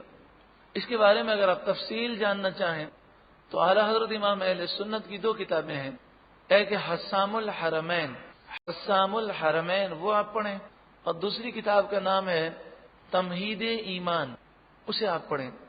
حسام الحرمین میں دنیا بھر کے علماء کے فتوے موجود ہیں کہ جو یہ کہے وہ کافر ہے، من شک فی کفری فقد کفر، اور جو ایسا کہے اور اسے سننے والا کافر نہ کہے وہ بھی کافر ہے۔ تو 5 یا 6 عبارتیں ہیں، 5 یا 6 لائنیں ہیں کہ جو اعلیٰ حضرت نے مختلف ان کے علماء کی کتابوں سے لی ہیں اور علماء حرمین شریفین کے سامنے پیش کی، تو سب نے کہا کہ جس نے یہ لکھا ہے اس کے کافر ہونے میں کوئی شک نہیں ہے، جب تک وہ توبہ نہ کرے اس وقت تک وہ مومن نہیں ہو سکتا۔ حسام الحرمین اور تمہید ایمان، یہ تمہید ایمان جو کتاب ہے اس میں اعلیٰ حضرت نے قرآن کی آیتوں اور حدیث سے یہ ذہن دیا ہے کہ کوئی کتنا بھی بڑا مولوی ہو، کتنا ہی بڑا پیر ہو، کتنا ہی بڑا شیخ الحدیث ہو، لیکن اگر وہ ایک جملہ بھی کفر کا بک دیتا ہے، ایسا جملہ کہ جو صریح اور واضح ہو، جس میں کوئی تعویل صحیح ممکن نہ ہو، تو پھر اسے ہمیں کافر ماننا ہوگا، اور اگر اس کے کفر کا ہم انکار کریں گے تو من شک فی کفری فقد کفر، جو اس کے کفر میں شک کرے گا وہ خود کافر ہو جائے گا۔ تو یہ مسئلہ بڑا اہم ہے اور آپ کو یہ دونوں کتابیں پڑھنی چاہیے۔ پھر نام کو ذکر کرتا ہوں، حسام الحرمین اور تمہید ایمان۔ ومن اصدق من اللہ حدیثا، اللہ سے زیادہ کس کی بات سچی؟ اس آیت کے تحت تمام اہل سنت و جماعت کے مفسرین، یعنی صحابہ سے لے کر آج تک جتنے بھی مستند علماء گزرے، مفسرین و محدثین گزرے، سب نے اس آیت کریمہ کے تحت یہی لکھا کہ اللہ کے لیے جھوٹ بولنا ممکن ہی نہیں ہے، اللہ جھوٹ بول ہی نہیں سکتا. ومن اصدق من اللہ حدیثا، اللہ سے زیادہ کس کی بات سچی. یہاں پر یہ مسئلہ یاد رکھیے کہ بعض حضرات ان میں سے وہ یہ کہتے ہیں کہ اللہ جھوٹ بول تو سکتا ہے لیکن بولتا نہیں. تو ان سے یہ پوچھا جاتا ہے ایسا آپ کیوں کہتے ہیں؟ تو وہ کہتے ہیں کہ جب بندہ جھوٹ بول سکتا ہے اور ہم کہیں اللہ جھوٹ نہیں بول سکتا تو بندہ اللہ سے زیادہ طاقتور ہو گیا. یہ سوچ بالکل قرآن و حدیث کے خلاف ہے. تو پھر ان سے یہ پوچھا گیا کہ پھر جتنے گناہ ہیں؟ کہنے لگے ہاں ہر گناہ. نعوذ باللہ من ذالک، انہوں نے یہاں تک کہہ دیا اللہ زنا بھی کر سکتا ہے، ظلم بھی کر سکتا ہے، لیکن زنا کرتا نہیں، ظلم کرتا نہیں. آپ بتائیے زنا کرنے کے لیے تو جسم چاہیے اور اللہ جسم سے پاک ہے، تو کتنی گندی سوچ ہے. اور یہ سوچ اتنی گندی کیسے ہو گئی؟ یہ اللہ کے اتنے بے ادب گستاخ کیسے ہو گئے؟ بات یہ ہے کہ جب بندہ نعوذ باللہ من ذالک رسول اللہ کی بے ادبی کرتا ہے نا تو وہ اللہ کا بھی بے ادب ہو جاتا ہے. رسول اللہ کا جو ادب کرے گا اسے اللہ کا ادب نصیب ہوگا. جب انہوں نے رسول اللہ کی بے ادبی کی تو اللہ کی محبت سے دور ہو گئے اور اللہ کے بے ادب ہو گئے. جتنے بھی ترجمے پائے جاتے ہیں تو اکثر ترجمے میں نعوذ باللہ من ذالک ثم نعوذ باللہ من ذالک، کیسی گندی باتیں لکھی ہوتی ہیں. مثلا سورہ بقرہ کی آیت نمبر 15، اللہ یستہزئ بہم، اللہ ان سے مذاق کرتا ہے، ٹھٹا کرتا ہے، ہنسی کرتا ہے. کہ استغفر اللہ. تیسرے پارے کا جہاں ثلاثہ ہوتا ہے وَمَكَرُوا وَمَكَرَ اللَّهُ وَاللَّهُ خَيْرُ الْمَاكِرِينَ، انہوں نے فریب کیا، اللہ نے بھی فریب کیا اور اللہ بہترین فریب کرنے والا ہے. نعوذ باللہ من ذالک. پانچویں پارے کا آخری رکوع، ان المنافقین یخادعون اللہ وهو خادعهم، بے شک منافقین اللہ کو دھوکہ دیتے ہیں اور اللہ بھی انہیں دھوکہ دیتا ہے. سوال یہ ہے کہ یہ اتنے بے ادب گستاخ کیسے ہو گئے؟ تو جو رسول اللہ کا نہیں وہ اللہ کا نہیں. یہودی اللہ کو مانتے تھے، رسول اللہ کے بے ادب تھے، لیکن انہوں نے یہودیوں نے کیا کہا حضرت صدیق اکبر سے؟ ان اللہ فقیر ونحن اغنیاء، اللہ فقیر ہے اور ہم مالدار ہیں. تو جب حضرت صدیق اکبر نے تھپڑ مارا تو وہ یہودی حضور کے پاس آیا اور کہنے لگا کہ انہوں نے مجھے تھپڑ مارا ہے. تو صدیق اکبر نے کہا کہ اس نے اللہ کی بے ادبی کی ہے. تو یہودیوں نے یہی تو کہا کہ ہم آپ کے گستاخ ہیں، بے ادب ہیں، لیکن اللہ سے تو ہم محبت کرتے ہیں، ہم کیسے اللہ کی توہین کر سکتے ہیں؟ تو قرآن کی آیت نازل ہوئی، لقد سمع اللہ قول الذین قالوا ان اللہ فقیر ونحن اغنیاء، بے شک اللہ نے یہ بات سنی ہے کہ ان بدبختوں نے یہ گستاخی کی ہے. تو سوال یہی پیدا ہوتا ہے کہ یہودی اللہ کے بے ادب گستاخ تو نہیں بنتے تھے. تو بس بات وہی ہے کہ جسے عشق رسول ملا اسے محبت الہی ملی. اور میں تو آپ کے سامنے بہت ساری باتیں پیش نہیں کر سکتا، اتنی گندی گندی باتیں لکھی گئیں، اتنی گندی باتیں. بلکہ یہ جو باتیں ہم نے پیش کی ہیں، یقین جانیے ایک مومن کی زبان ان باتوں کو پیش نہیں کر سکتی. اگر حقیقت کو بیان کرنا مقصود نہ ہوتا اور چہرہ دکھانا اور آئینہ دکھانا مقصود نہ ہوتا اور ایمان کی حفاظت مقصود نہ ہوتی تو کبھی بھی یہ باتیں پیش نہ کی جاتی. کیونکہ اگر کوئی عقیدہ رکھے کہ اللہ فلاں فلاں گناہ کر سکتا ہے لیکن کرتا نہیں تو وہ کافر ہے. تو یہ اس لیے آپ کو بتایا گیا کہ کہیں ایسا نہ ہو کہ غلط فہمی میں کوئی کتاب آپ پڑھیں اور اس میں یہ بات لکھی ہو اور آپ اس کا یہ مطلب اپنے دل میں بنا لیں، اور یہ عقیدہ اگر کوئی بنا لے گا تو وہ کافر ہو جائے گا. تو ان اللہ علی کل شیء قدیر، اس آیت کی غلط تشریح کر کے تفسیر کر کے وہ خود بھی گمراہ ہوئے اور انہوں نے کتنے لوگوں کو گمراہ کر دیا. اب آپ سوچیں کہ ایک شخص نمازی بھی ہے، پرہیزگار بھی ہے، روزے بھی رکھتا ہے، تہجد بھی پڑھتا ہے، اشراق چاش اوابین بھی پڑھتا ہے، زکوٰۃ بھی دیتا ہے، قربانی بھی کرتا ہے، لیکن ایسی غلط کتابیں پڑھ کر یا غلط لوگوں کی تقاریر سن کر یہ عقیدہ اس کا خراب ہو گیا اور وہ اللہ کے بارے میں یہ عقیدہ رکھتا ہے تو وہ کافر ہو گیا. اگر اسی حال میں مر گیا تو ہمیشہ ہمیشہ جہنم میں جلے گا. کتنا بڑا نقصان ہے. اسی لیے کہا جاتا ہے بد عقیدہ لوگوں کی کتابیں بھی نہ پڑھی جائیں اور ان کی تقریریں بھی نہ سنی جائیں، کیونکہ ہم نہیں جانتے کہ وہ کب قرآن کی غلط تشریح کر دیں گے اور ہمارا ایمان برباد کر دیں گے.